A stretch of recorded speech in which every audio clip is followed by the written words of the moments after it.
அஸ்ஸலாமு அலைக்கும் வரஹ்மத்துல்லாஹி வபரகாத்துஹு. Good morning all.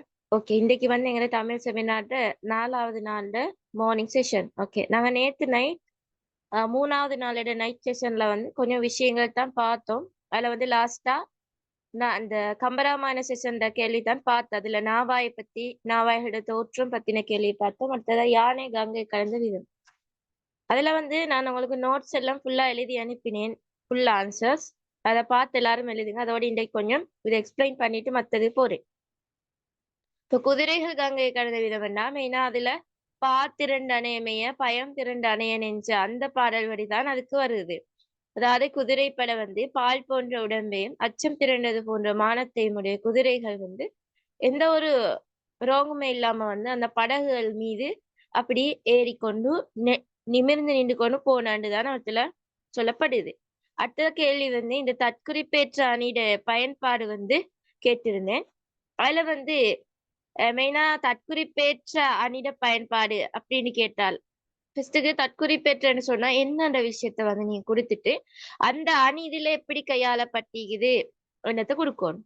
அதுக்கப்புறம் மெயினா வந்து பார்த்தேன்னு சொன்னால் இந்த சிவன் சேர் வெள்ளி குன்றென குனிக்கும் அம்பன் குபடென குபேரன் மானம் இதுல வந்து தற்குறிப்பேற்ற அணி வந்து கையாளப்பட்டிருக்கிறது வந்து எங்களுக்கு பார்க்கலும். அதாவது நாவாய்கள் வந்து விரைந்து போற வேலையில வந்து அதெல்லாம் வெள்ளி மலை மாறி பொன்மலை மாறி புஷ்ப விமானம் மாறி பல வடிவம் கொண்டு வந்தன்னு சொல்லி அவர்த்துல கம்பர் வந்து கற்பனை செய்துதான் அங்கின தற்குறிப்பேற்றானிட தன்மை வந்து புலப்பட்டு நிக்கிறாரு. அதே மாதிரி பொங்கு வெம்களிறு நோக்க கரை ஒரி போயிற்றம்மா அந்த வரியிலையும் தற்குறிப்பேற்றாணி வந்து கையாளப்பட்டுகிறத பார்க்கலும். அதாவது இப்ப இந்த யானைகள் வந்து கங்கை ஆற்றுல நீந்தி வடகரையில தென்கரைக்கு செல்ற டைம்ல வந்து தண்ணி வந்து எப்படியும் முன்னோக்கி தள்ளப்படும். அது இப்ப நாங்க போனாலும் அப்படி தண்ணி வந்து முன்னோக்கி தள்ளப்படும். அது ஒரு இயற்கையான ஒரு நிகழ்வு. ஆனா இவரத்துல கம்பர் செல்றாரு அந்த தண்ணி எல்லாம் ராமனை காணணும் ராமனை பார்க்க போகணும் என்ற ஆசையால அதெல்லாம் அந்த கரை கடந்து போகுது அப்படின்னு சொல்லி புலவர் வந்து இந்த கம்பர் வந்து கற்பனை செய்து சொல்றதால இது தற்குறிப்பேற்றாணி என்று சொல்லலும். அப்ப இதுல தற்குறிப்பேற்றாணியோட பயன்பாடுன்னு கேட்டால் நீங்க வந்து இந்த ரெண்டு விஷயம் ஞாபகம் வைக்கணும். வந்து இந்த சிவன் சேர் வெள்ளி குன்றென குனிக்கும் அம்பம் குவடேன் என்ற பாடல் வரி.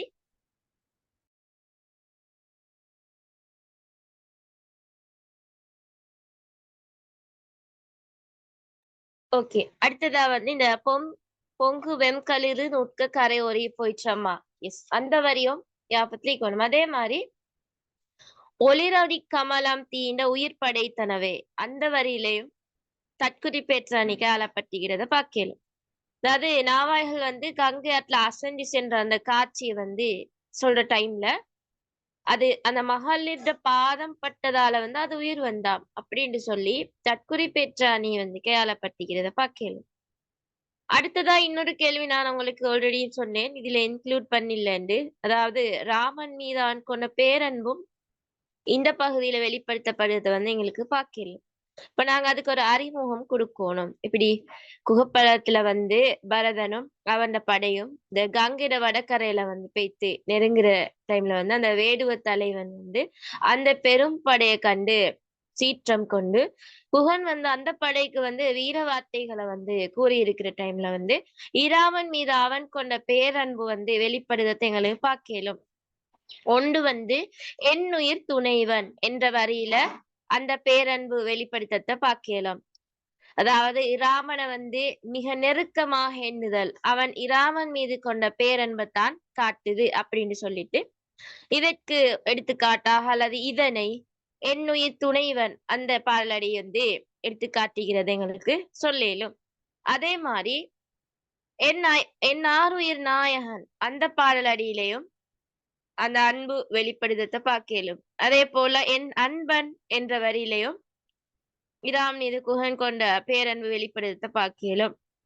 அதே போல ஈன்ற கொடைக்கை என்ற பாலடியிலே இந்த கருமங்களை செய்யக்கூடிய நல்ல திருக்கரங்களையுடைய ராமன் அப்படின்னு சொல்லியும் அந்த ராமன் மீது கொண்ட அன்பு வந்து வெளிப்படுத்த பார்க்கலும். அதே மாதிரி இந்த அறத்தவர் என்ற பாடலடியில வந்து தர்மத்தின் துணைவன் என்று சொல்லியும் அவனோட பெருமைகள் வந்து பலவற்றை வந்து குகன் சித்தரிப்பதும் இதனூடாகவும் ஆண் மீது கொண்ட அந்த அன்பு வந்து வெளிப்படுதத்தை பார்க்கலும். அதே போல அந்த ஆளவேடு கொடுத்தது பார் அந்த வரியிலையும் வந்து அவன் மீது கொண்ட பேரன்பு வந்து வெளிப்படுதத்தை எங்களுக்கு பார்க்கலும். அதே போல இந்த நம்பி முன்னை நீ நம் உயிர் மாய்வது நன்றன்றோ அந்த வரியினூடாகவும் இராமன் மீது கொண்ட பேரன்பு வந்து வெளிப்படுத்ததை பார்க்கலும். இப்ப நீங்க வந்து ஒரு விஷயம் வந்து மைண்ட்ல வந்து வைக்கணும். இந்த பகுதி 2 பொறுத்தவரையிலே இதுல கம்பராமாயணத்துல பகுதி 2 பொறுத்தவரையிலே ஒவ்வொரு வரிகளை வந்து நீங்க ஞாபகம் வைக்கணும். சின்ன சின்ன வரிகள். அந்த சின்ன சின்ன வரிகளை வச்சுதான் இத வந்து வீடு எழுதிட்டு போகணும். புல் பாடலும் பாடமாய் கொண்டு இனி நாங்க போகாடி எழுத வேண்டிய ஒரு தேவைன்னு இல்லை இடத்துல. அந்த எந்த வரி வந்து இருக்குதோ இப்ப மெயினா ஒரு பாடல் எடுத்தா அந்த பாடல்லையும் ஒரு ஸ்பெஷலான ஒரு வரி இருக்கும். அதே மாதிரி ஒரு ஃபுல்லா தானே பகுதி வாயிலாகத்தான் கேள்வி கேக்கு. அப்ப எல்லா பாடலையும் அங்கே கொடுக்க வேண்டிய தேவையில்லை. அந்த பகுதி வாயிலாக கேட்டா அவளுக்காக பொருத்தமானது எந்த வரியோ அந்த வரியை சொல்லி அதுக்குரிய விளக்கம். அந்த வரியை சொல்லி அதுக்குரிய விளக்கம். இல்லைன்னா விளக்கத்தை சொல்லிட்டு அந்த வரி விளக்கத்தை சொல்லிட்டு அந்த வரி. இப்படி நீங்க கம்பராமாயண பகுதிக்கு பகுதி 2க்கு ஆன்சர் எழுதுங்க. ஓகே, இப்ப அடுத்த விஷயம் வந்து அடுத்த கேள்விக்கு போவோம். கம்பராமாயண குகப்படத்துல வந்து பரதன் நாவாயில் ஏறுதலும் குகனே தன்னுட வந்தவர்களே ஒருவருக்கொருவர் வந்து அறிமுகம் செய்த பகுதியை ஆதாரமாக கொண்டுதான் இதுல கேள்வி கேட்டுக்குது.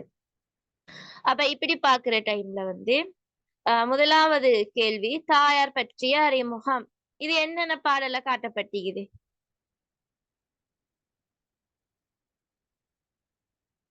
தாயார் பற்றிய அறிமுகம்.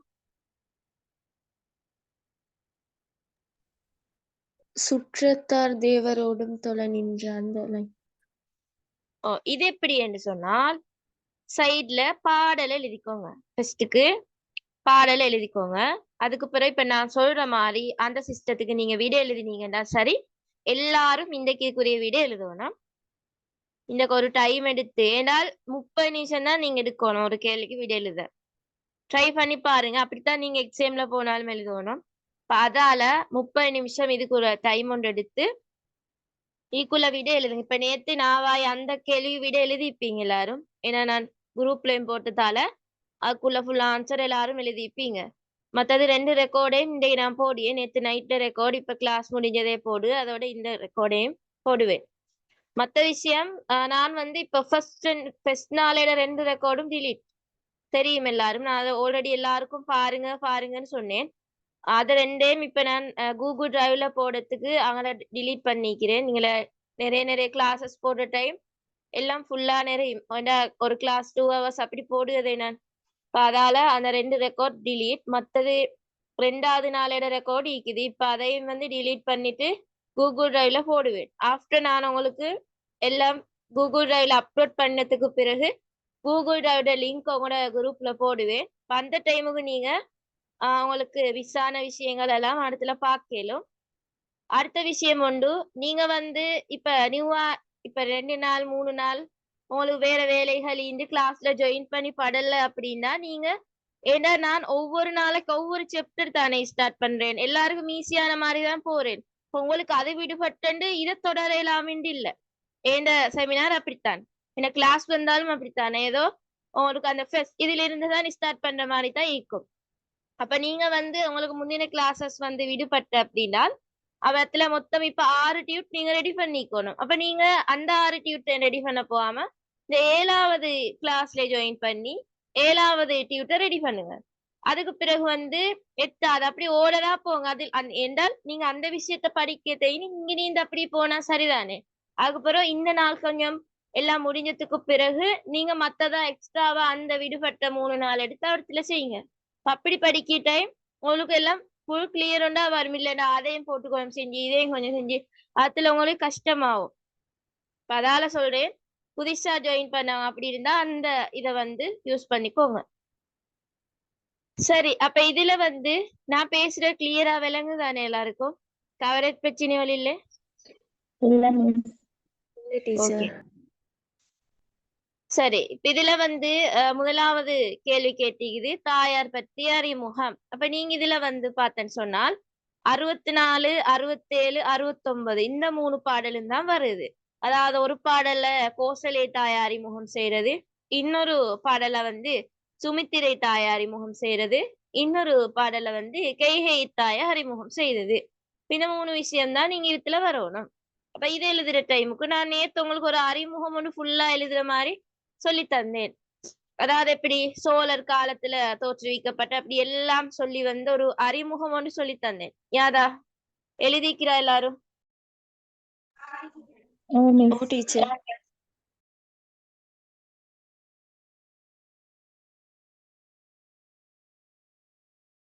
ஓகே, இப்போ ஒருத்தர் வந்து அதை ரீட் பண்ணுங்க. நான் அவற்றுல என்ன விஷயத்த இன்க்ளூட் பண்ணுவோம்னு சொல்லி தருவேன். நல்ல கவரேஜ் பிரச்சனைகளும் இல்லாத ஒருத்தர் கிளியரா அதை ரீட் பண்ணுங்க. டீச்சர் நேத்து தந்த அறிமுகம் தானே? ஓ, நேத்து அந்த இதுக்குள்ள அறிமுகம்னு தந்தேனே, அதை ரீட் பண்ணுவோம். சோழர் காலத்தில் தோற்றுவிக்கப்பட்ட உயர்தமிழ் காப்பியமாக விளங்குகின்ற கம்பராமாயணத்தின் குகப்படலம் என்ற பகுதியில் ராமன் தங்கியிருந்த இடத்தை பார்த்து துன்பமடைந்த பரதன் வடகரையிலிருந்து தென்கரைக்கு செல்வதற்கு குகனை வேண்டி நின்ற பொழுது அதை ஏற்றுக்கொண்ட குகன் தனது இனத்தவரை அழைத்து நாவாய்களை கொண்டு வரும்படி கட்டளையிட அந்நாவாய்கள் வடகரைக்கு வருகின்ற வேளையிலும் பின்னர் பரதனுடைய சேனைகளை ஏற்றிக்கொண்டு தென்கரைக்கு செல்லுகின்ற வேளையிலும் அவற்றின் தோற்றப்பொழிவு வர்ணிக்கப்படுவதை குறிப்பிடலாம். ஓகே, அப்ப அந்த பகுதியை பாருங்க. அதோட தோற்றப்பொழிவு அப்படி ஏற்றிக்கொண்டு போற அந்த விஷயம் தான் வருது. அப்ப நாங்க இவத்துல எதை சேஞ்ச் பண்ணணும்? யாருக்கு சொல்லலும்?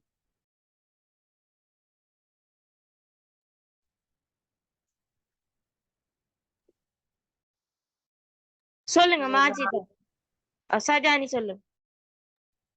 நாவாய்கள் பத்தி சொல்றத கட் பண்ணிட்டு அதுக்கு பதிலா வந்து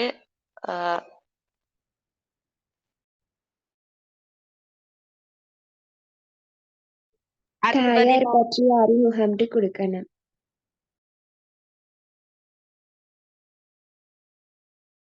எஸ், அதை எப்படி செய்யணும் என்றால், இப்ப ஃபாஸ்டா ரீட் பண்ணிக்கொண்டு போகாம கொஞ்சம் ஸ்லோவா ரீட் பண்ணுங்க. நான் அங்கே வர டைமுக்கு அதை கட் பண்ணணும்னு சொல்லித்தாரேன்.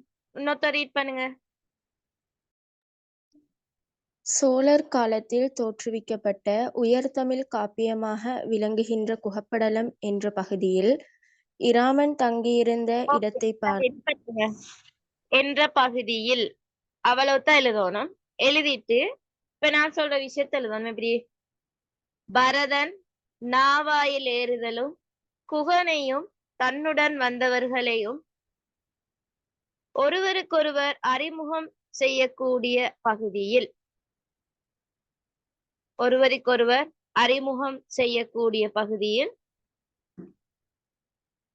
தாயார் பற்றிய அறிமுகம் செய்யப்பட்டுள்ள விதத்தினை பின்வருமாறு நோக்கலாம் அல்லது பின்வருமாறு குறிப்பிடலாம். கிளியரா? டீச்சர் கொஞ்சம் திருப்ப சொல்லுங்களேன். ஓகே, இப்ப நீங்க எழுதினத்துல என்ற பகுதியில நீக்கும், அதுக்கு புற உள்ளதுல அந்த விஷயம்தான் சொல்லிக்குது ராமன் அந்த இடத்துல இருந்து. அப்ப அதெல்லாம் கட் பண்ணிட்டு என்ற பகுதியில பரதன் நாவாயில் ஏறுதலும் குகனையும் தன்னுடன் வந்தவர்களையும் ஒருவருக்கொருவர் அறிமுகம்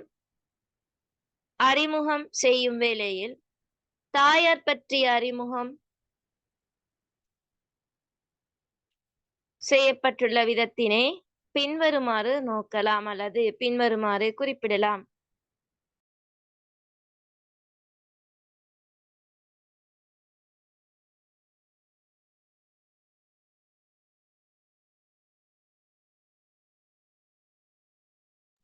ஓகே, கிளியரா இது? ஓ டீச்சர்.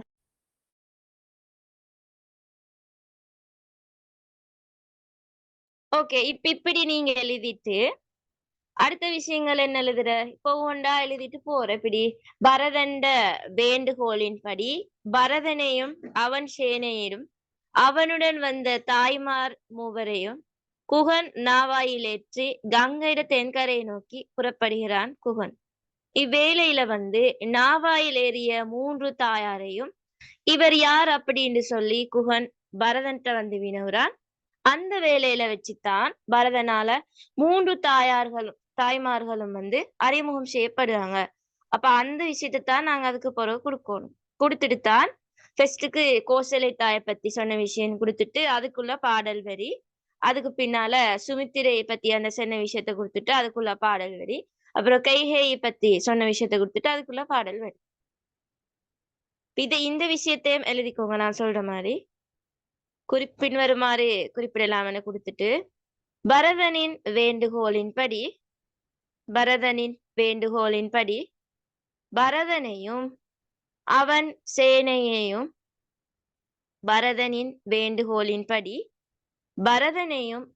சேனையையும் அவனுடன் வந்த தாய்மார் மூவரையும்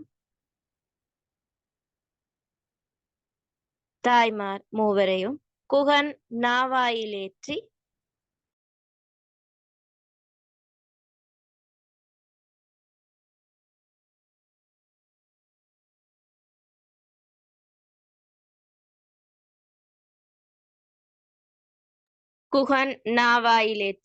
கங்கையின் தென்கரையை நோக்கி புறப்படுகிறான்.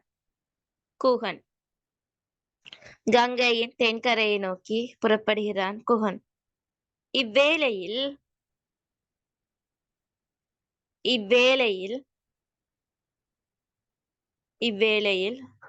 நாவாயில் ஏறிய 3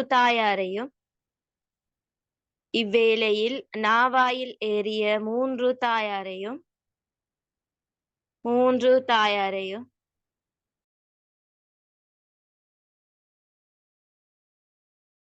மேற்கூறில் எழுதும் இவர் யார் என குகன் பரதனிடம்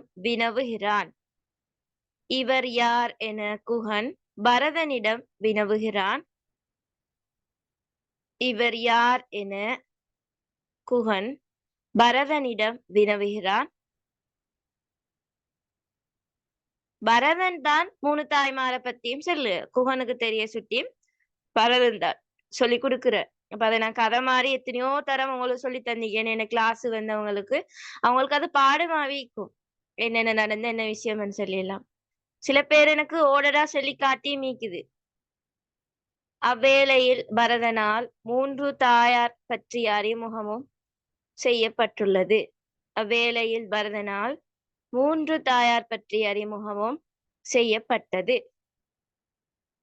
இப்படி கொடுத்துட்டு மத்த விஷயங்கள் இப்ப நான் சொல்லி தாரத்தை கேட்டு எழுதுங்க எல்லாரும். எப்படி எழுதணும்னு சொன்னா நீங்க ஃபர்ஸ்ட்டுக்கு கோசலை தாய் பற்றி பரதன் குகனுக்கு அறிமுகம் செய்து வைக்கும் விதத்தினை பின்வருமாறு நோக்கலாம் அப்படின்னு கொடுக்கணும். முதலாவதா என்ன, கோசலை தாய் பற்றி பரதன் குகனுக்கு அறிமுகம் செய்து வைக்கிறது. பத கொடுத்துட்டு அதுல என்ன சொல்ற, நாவாயில சென்று கொண்டிருக்கையில் நமக்கு அருகில வந்து வீற்று கொண்டிருக்கின்ற அந்த தாயார்ல கோசல தாயை பார்த்து குகன் வணங்குவான். அந்த வேளையில வந்து கோசலைய பார்த்து இவர் யாரு அப்படின்னு சொல்லி குகன் கேட்க பரதன் வந்து இவ்வாறு அறிமுகம் செய்கிறான். இதனை என்று போட்டு கோக்கல் வேகமுற்றத்தான் முதல் தேவி 3 உலகும் ஈன்றானை முன்னின்றானை பெற்றதால். அதாவது உலகில் உள்ள அரசர்கள் எல்லோரும் முற்றத்திலே வந்து காத்து கொண்டிருக்கும் தசரதன் மன்னனுடைய முதல் தேவி இவள் என்றும் 3 உலகையும் படைத்த இந்த பிரம்மனுக்கு முதல் தோன்றின அந்த ராமனை வந்து பெற்றெடுத்தவள் தான் இவள் என்றும், பரதனாகிய நான் பிறந்த காரணத்தால தமது செல்வங்கள் அனைத்தையும் இழந்தவள் தான் இவள் அப்படின்னு சொல்லி கோசலை தாய் தான் இது என்று சொல்லி பரதன் அறிமுகம் செய்கிறான். இப்படித்தான் நாங்க எழுதணும். எழுதின மெத்தட் விளங்கினா?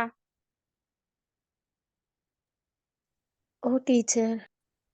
ஓகே, நான் இன்னொரு தரமும் ரிட்டர்ன் சொல்லேன், விளங்காதவங்க விளங்கிக்கோங்க. இப்ப ஃபர்ஸ்டோட கோசலை தாய் பற்றி பரதன் குகனுக்கு அறிமுகம் செய்து வைக்கும் விதத்தினை முதலாவது நோக்கலாம், இல்லைன்னா பின்வருமாறு நோக்கலாம். அப்படி எழுதிட்டு அந்த பாடல் வரியில முன்னுக்கு அந்த எப்ப அவரு அறிமுகம் சொன்னாரு அந்த விஷயத்த எழுதணும். இப்படி நாவாயில வந்து சென்று கொண்டிருக்கையில் தமக்கு அருகிலே வீற்றிருக்கின்ற தாயாருள் கோசலை தாயை பார்த்து குகன் வணங்குகிறான். அவ்வேளையில கோசலை தாயை பார்த்து இவர் யார் என்று சொல்லி குகன் கேட்க பரதன் இவ்வாறு அறிமுகம் செய்கிறான். இதனை என்று போட்டு பாடல் வரி எழுதுற மேற்கோ குறியில உங்களுக்கு பிளக்கும் இது ப்ளூவும் யூஸ் பண்ணி எழுதலும்.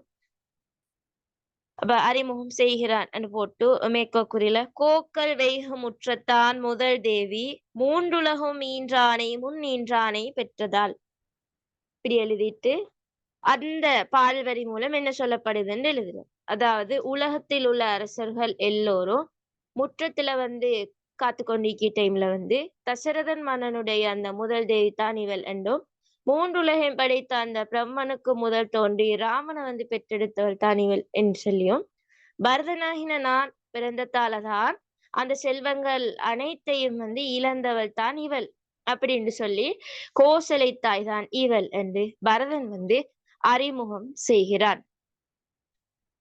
ஓகே, இப்படித்தான் இவ பத்தி எழுதணும். அடுத்ததா ஒரு வரி விட்டுட்டு சுமித்திரை தாயை பத்தி சொன்னதை எழுதுற. இப்படி சுமித்திரையை பற்றி பரதன் குகனுக்கு அறிமுகம் செய்யும் விதத்தினை அடுத்ததாக அல்லது பின்வருமாறு நாம் நோக்குவோம் அப்படின்னு கொடுத்துட்டு அதை எப்பன்னு சொல்லணும். ஏதாவது அருகில் நிற்கும் சுமித்திரையை பார்த்து இவ யார் என குகன் பரதனிடம் வினவுகிறான். அருகில் நிற்கும் சுமித்திரையை பார்த்து இவ யார் என குகன் பரதனிடம் வினவுகிறான். அவ்வேளையில வந்து அவளை பத்தி பின்வருமாறு அறிமுகம் செய்கிறாள் கொடுத்துட்டு அதாவது சுமித்திரைய வந்து அறம் என்பதற்கு பேராக இவளே நிற்கிறாள் என்று சொல்லி கம்பன் வந்து விவரிக்கிறதோட அது பரதன் கூற்றாகவும் காணப்படுது. அதாவது இதனை மேற்க குறியில அந்த பாடல் வரி எழுதுற. நெறி திறம்பா தன் மெய்யை நிற்பதாக்கி இறந்தா தன் இளந்தேவி யாவருக்கும் தொழுகுவம் என்று போட்டுட்டு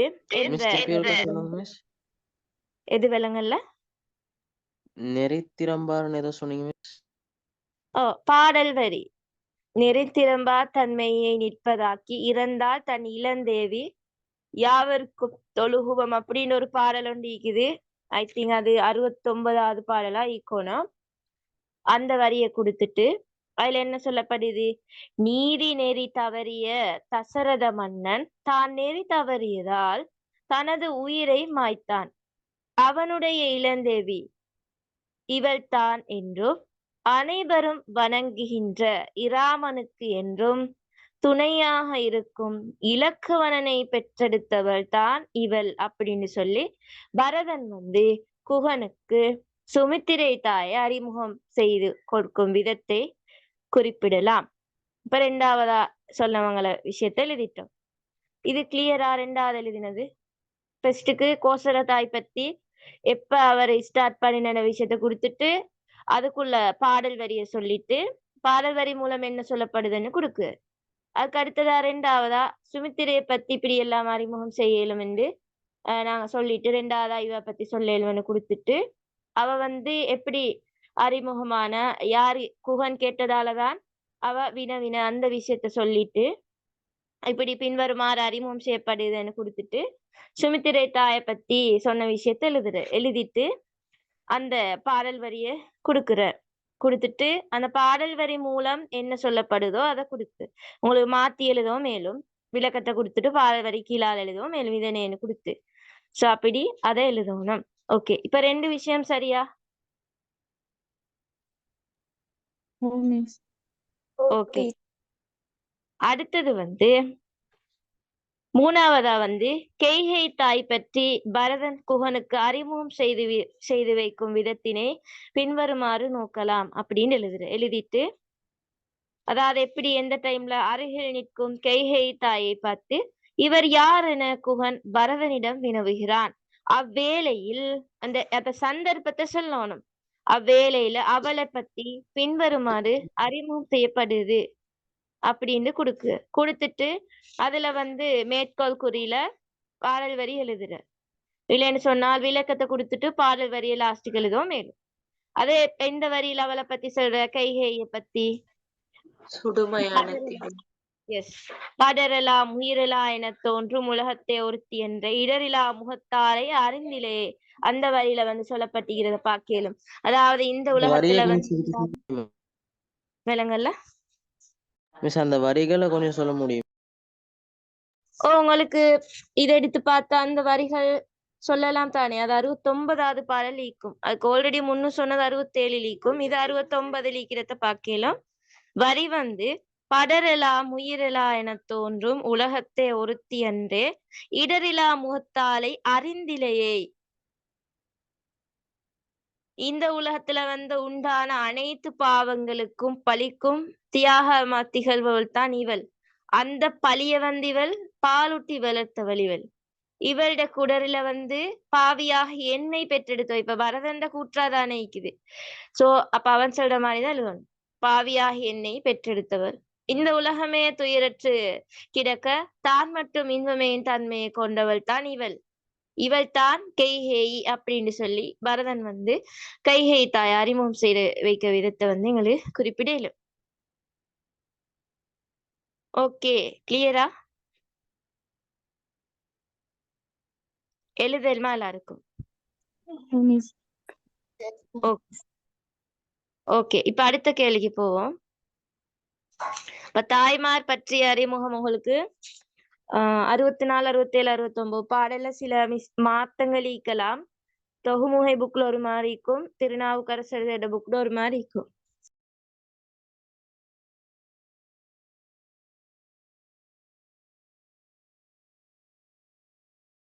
அடுத்த கேள்வி பார்ப்போம்.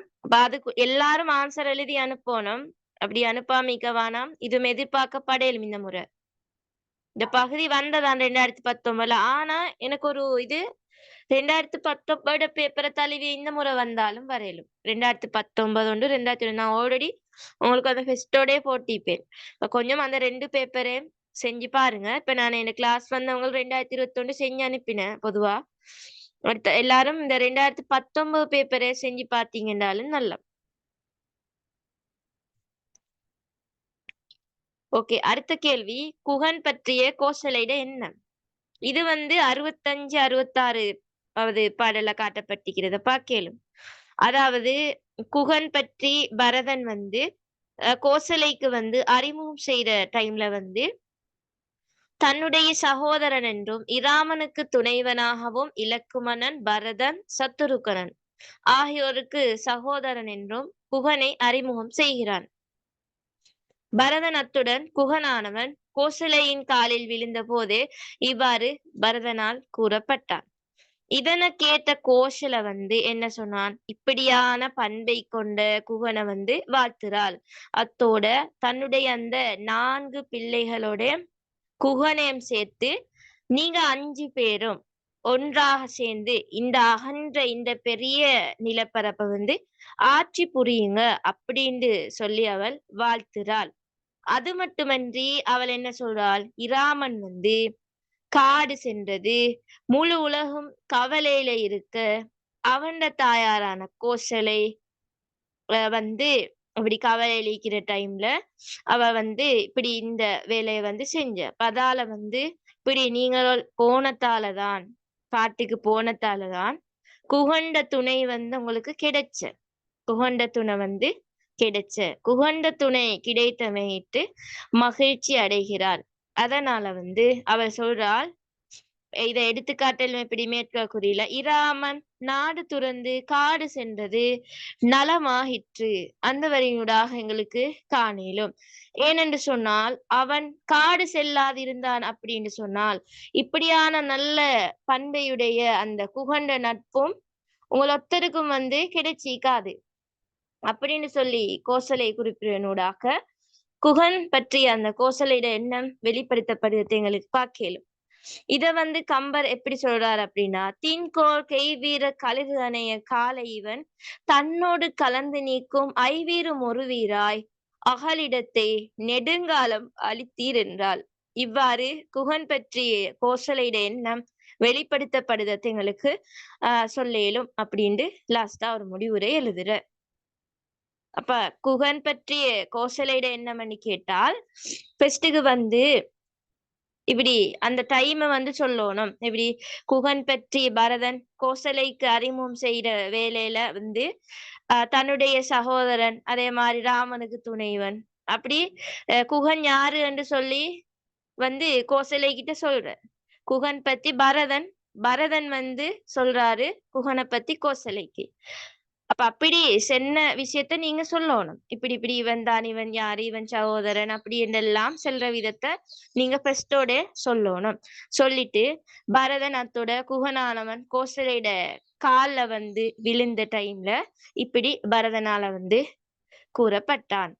ஓகே, அதுக்கு பிறகு அதெல்லாத்தையும் கேட்டுக்கொண்டு இந்த கோசலை வந்து கேட்கால் இப்படியான இந்த பண்பெல்லாத்தையும் கொண்டிருக்கிறவ இந்த குகனை வந்து அவள் வாழ்த்துகாள். இப்ப அவன் யாருன்னு சொல்லி அவக்கு விளங்கிட்டே. அப்ப அப்படியான நல்ல குணங்கள் எல்லாத்தையும் உடைய குகனை வந்து கோசலை வந்து வாழ்த்துறாள். அத்தோட இவ செல்லு அவ வாழ்த்து எப்படி இதெல்லாம் குகன் பற்றிய கோசலையோட எண்ணத்துக்குள்ள வரும்.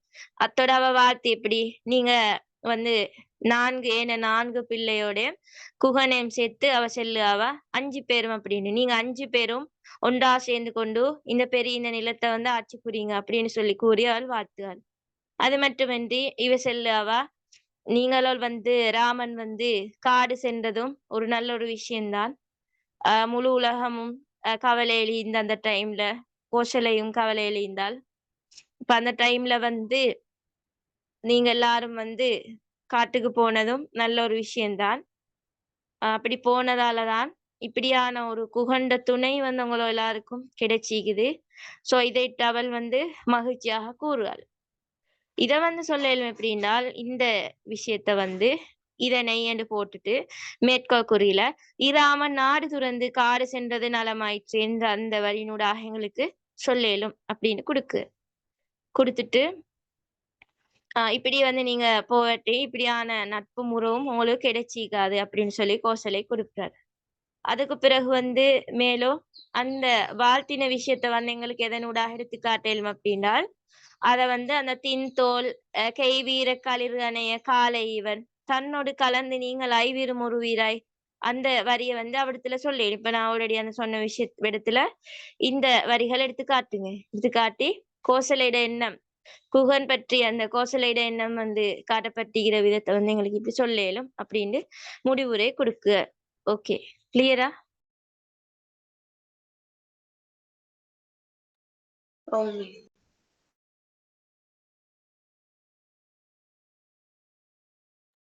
ஓகே, அடுத்தது 3வது கேள்வி. குகண்ட பணிவு வந்து 65, 68, 70 இந்த பாடல்களை காட்டப்பட்டிருக்கிறத பார்க்கலும்.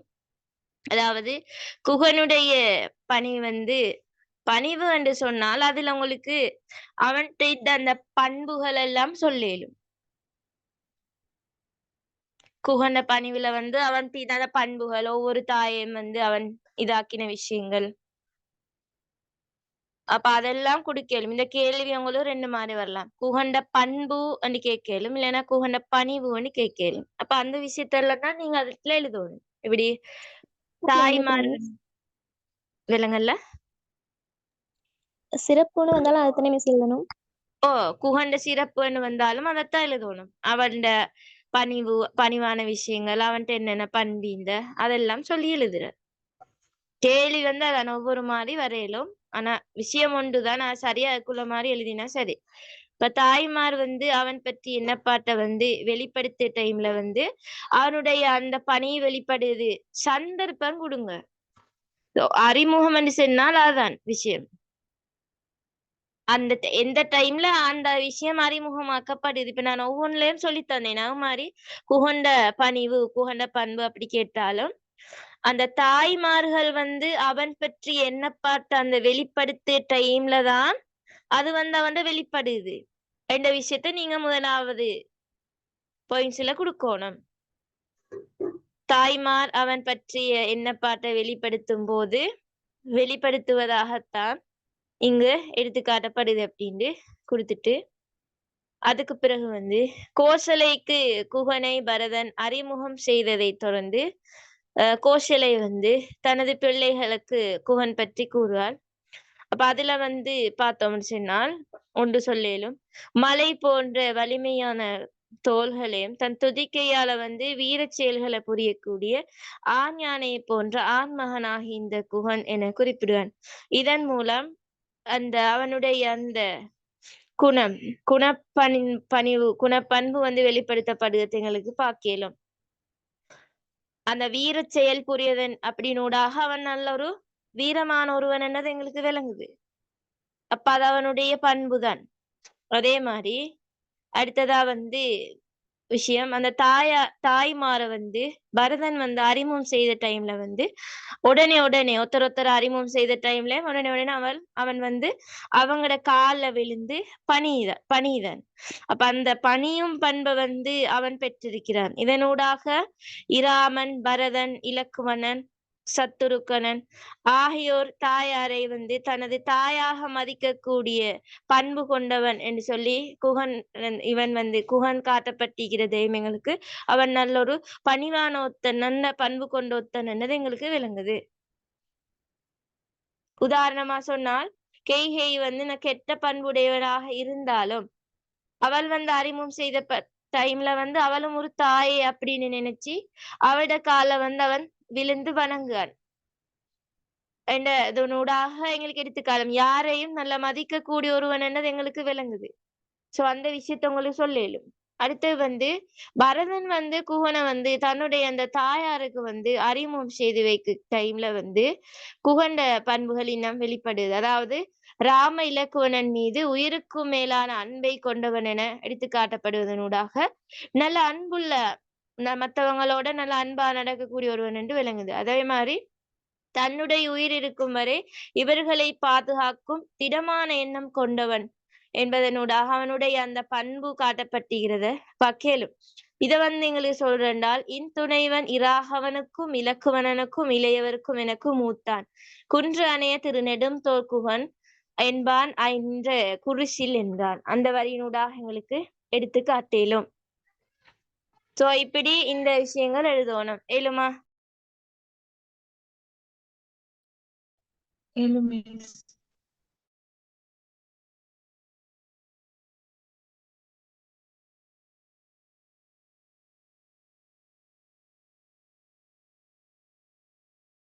ஓகே, அப்ப சரியா எந்த டைம்ல அது வெளிப்படுது, பணிவு எந்த டைம்ல சொல்லப்படுதுன்றது எங்களுக்கு விளங்கலும் என்ற விஷயத்த முதலாவதா சொல்லிட்டு அதுக்கப்புறம் ஒவ்வொரு விஷயங்களை கொடுத்து அதுக்கு ஏத்த பாடல் வரிகளை கொடுத்தா சரி.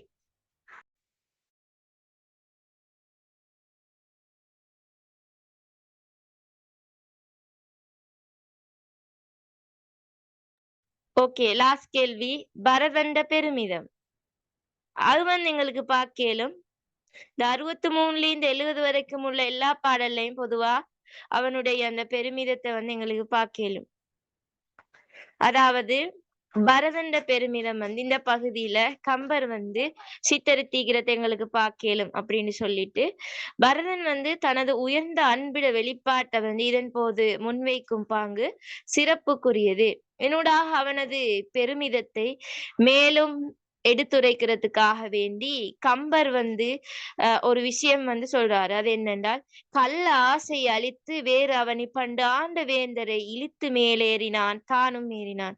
அந்த வரியினூடாக அவனுடைய அந்த புகழ் இன்னும் இன்னும் நல்லா கூட்டி கம்பர் வந்து சொல்றாரு என்றது எங்களுக்கு ப்ரூஃப் ஆகுது இடத்துல. அதாவது என்ன, தன்னுடைய அந்த உயரிய பண்பின் காரணமாக பரதன் வந்து இந்த உலகத்தில் தோன்றிய அனைத்து அரசர்களையும் வந்து அவனுக்கு கீழுக்கு இருக்கும்படி செய்து விட்டான் என கம்பர் குறிப்பிடுவதனூடாக அவனுடைய பெருமிதம் வெளிப்பட்டு நிற்பதனை எம்மால் குறிப்பிடலாம். அதாவது சும்மா வந்து செல்லாம நல்லா கூட்டி அவனை வந்து புகழ்ந்து அவன் பெருமிதத்தை கம்பர் சொல்லி காட்டுகிறாரு.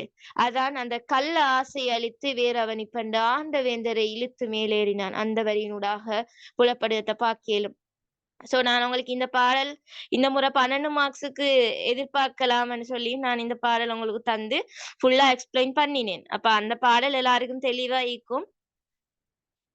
அப்ப அந்த பாடல் தான் இவ்விடத்துல நீங்க எழுதணும். இந்த பாடலினூடாக அவனுடைய அந்த பெருமிதம் வெளிப்படுது என்ற விஷயத்த சொல்றேன். அடுத்தது கேகை செய்த செயலை இழித்து கூறுவதனூடாகவும் பரதன பெருமிதம் வெளிப்படுது. இப்ப அவன் உண்மைதான், ஆனாலும் சரியான ஒரு தன்மையை அவன் இடத்துல காட்டுறான். உண்மை வேண்டி சொல்லி இதாக்காம சரியான விஷயத்த அவன் அவடத்துல காட்டுறான். நல்ல அதாவது எப்படி என்று சொன்னால், கேகை தன்னை பெற்றெடுத்த தாயென அவளை அறிமுகம் செய்யாமல் தீமையாகிய அவளது குடரிலே பிறந்தவள் தான் என குறிப்பிடுவான். இதனூடாக பரதன் அந்த மூத்தவனாகி ராமனுக்கு அரசாட்சியை வழங்காம பாவியாகி எனக்கு அந்த அரசாட்சி வழங்கினதால பரதன் மிகுந்த குற்ற உணர்ச்சியை கொண்டவன் என்றது காட்டப்படுது. சோ இத எங்களுக்கு எந்த பால்வார் எடுத்து காட்டலும் அப்படின்னா, சுடுமயானத்திடை தந்துணை ஏக தோன்ற துயர் கலேக கடுமையார் கானகத்து கருணையார் கலியேக கலல் கால்மீனன் என்ற வரியினூடாக எங்களுக்கு எடுத்து காட்டலும்.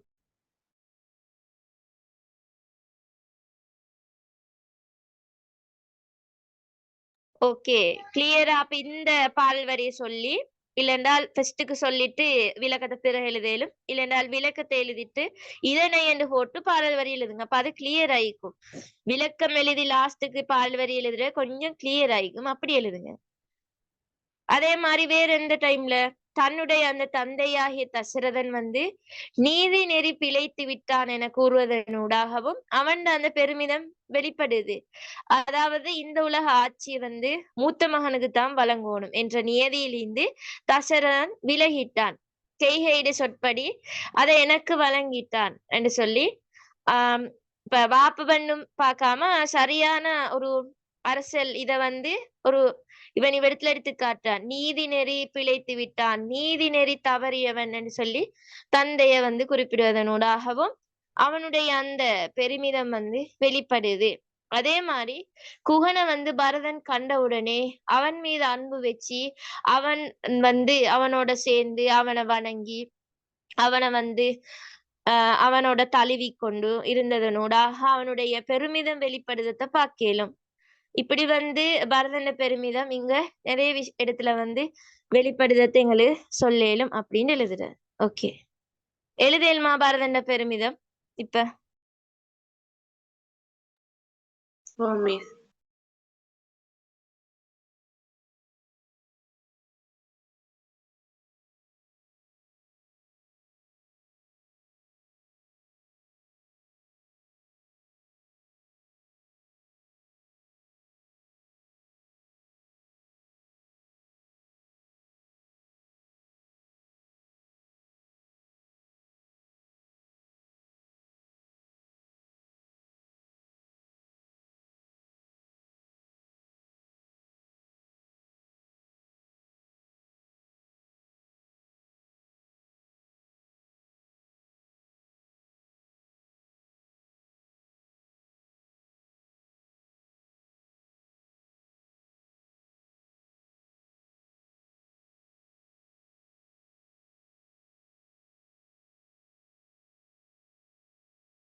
ஓகே, எழுதலும் எல்லாருக்கும். நாங்க அடுத்த கேள்விக்கு போவோம்.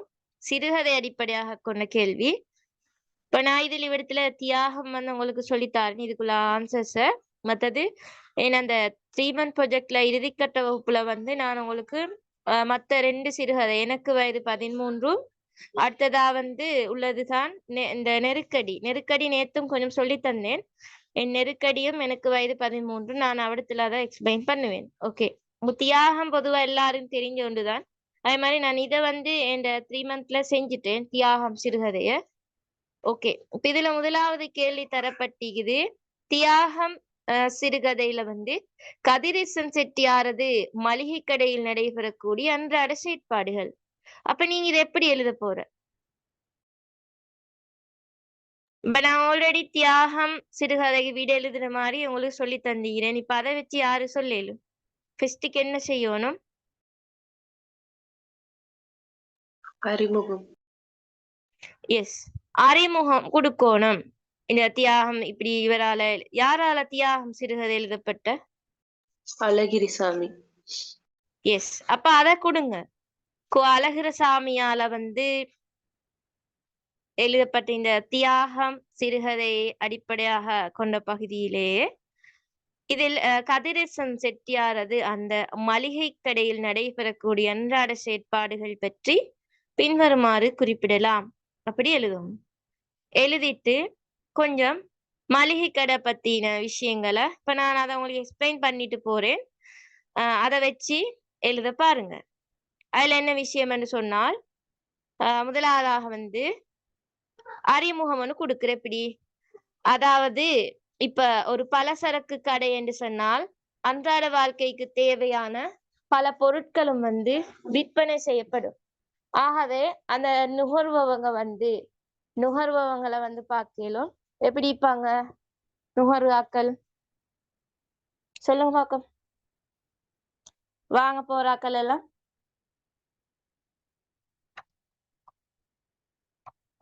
அப்ப அறிமுகம் அப்படித்தான் எழுதணும். மளிகை கடையை பத்தி சொல்லணும். எப்படி எழுதுற? நுகர்வங்க, அதே மாதிரி கடையில வேலையாட்கள் எல்லாரும் சேர்ந்து எல்லாம் சேர்ந்து இருக்கக்கூடிய ஒரு இடமாக இந்த மளிகை கடை காணப்படுது. ஆகவே வேலைங்கள்ல பிஸியா இருப்பாங்க. ஓ, பிஸியா இருப்பாங்க. அப்ப அந்த விஷயத்தெல்லாம் அவத்துல சொல்லி ஒரு அறிமுகம் ஒண்ணு கொடுக்கு. எப்படி ஒரு பலசரக்கு கடை என்று சொன்னால் அன்றாட வாழ்க்கைக்கு தேவையான பல பொருட்களும் அவத்துல விற்பனை செய்யப்படும். அதே மாதிரி ஆகவே நுகர்பவங்க இருப்பாங்க, கடையில இல்ல வேலையாட்கள் இருப்பாங்க தானே, வேலையாட்கள் இருப்பாங்க. இப்படி நிறைய பேரு சேர்ந்திருக்கக்கூடிய ஒரு இடமாகத்தான் காணப்படுது. அப்ப இந்த தியாகம் சிறுகதையிலேயே பிரதான கலைக்களம் இது இந்த மளிகை கடை தான். கதைக்களம் இந்த கதிரேசன் செட்டியார்ட இந்த மளிகை கடை தான். அப்ப இந்த தியாகம் சிறுகதையில பார்த்தோம்னு சொன்னால் மளிகை கடையை களமாக கொண்டுதான் இது வடிவமைக்கப்பட்டிருக்குது. அப்ப அதுல இந்த உங்களுக்கு பார்க்கலும் இந்த சிறுகதை ஃபுல்லாவே எப்படி அதிகாலையில கடை திறக்கிறதுலேருந்து ஈவினிங் டைமுக்கு மாலை டைம்ல கடைய அடக்கிறது வரையான பகுதியிலையும் இடம்பெறக்கூடிய சம்பவங்கள், அதுல என்னென்ன செயற்பாடுகள் நடக்குது, அந்த சிப்பந்திகளுக்கு எல்லாம் வேறிய விஷயம் அதுதானே நடந்துட்டே போகுது. மார்னிங்ல இருந்து ஈவினிங்கா காட்டியும் அந்த விஷயம் தான் நடக்குது. அப்படி மார்னிங்ல இருந்து ஈவினிங்கா காட்டி நடக்கக்கூடிய சம்பவங்கள், செயற்பாடுகள், ஒரு பலசரக்கு கடை ஒன்றுல இடம்பெறக்கூடிய அன்றாட செயற்பாடுகள் எல்லாம் நடக்கக்கூடிய ஒரு இடமாக காணப்படுது. அப்ப இப்படி என்று சொல்லி ஒரு ஷோர்ட்டா ஒரு அறிமுகம் ஒன்று ஃபர்ஸ்ட் சொல்லு. ஃபர்ஸ்ட்டுக்கு இந்த அழகிரசாமியால ஏற்றப்பட்ட இதுல இந்த கடை பத்தி இப்படி சொல்ல கொடுத்துட்டு அந்த மளிகை கடையை பத்தின கொஞ்சம் விஷயங்களை சொல்ற ஒரு இந்த கதையிலேயே ஒரு பிரதான ஒரு களமாக காணப்படுது இதுதான் அப்படின்னு கொடுத்து. ஓகே, இவ்வளவு விளங்கினா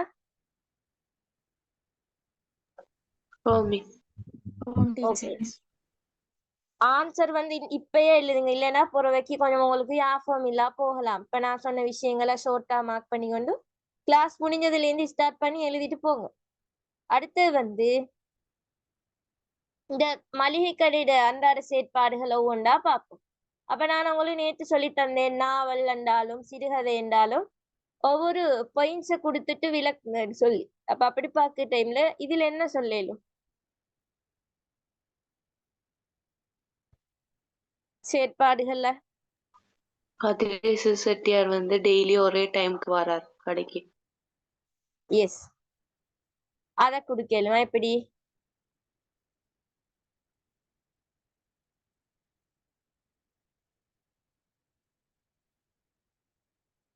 செட்டியார் நேரத்துக்கு எழும்பி கடையை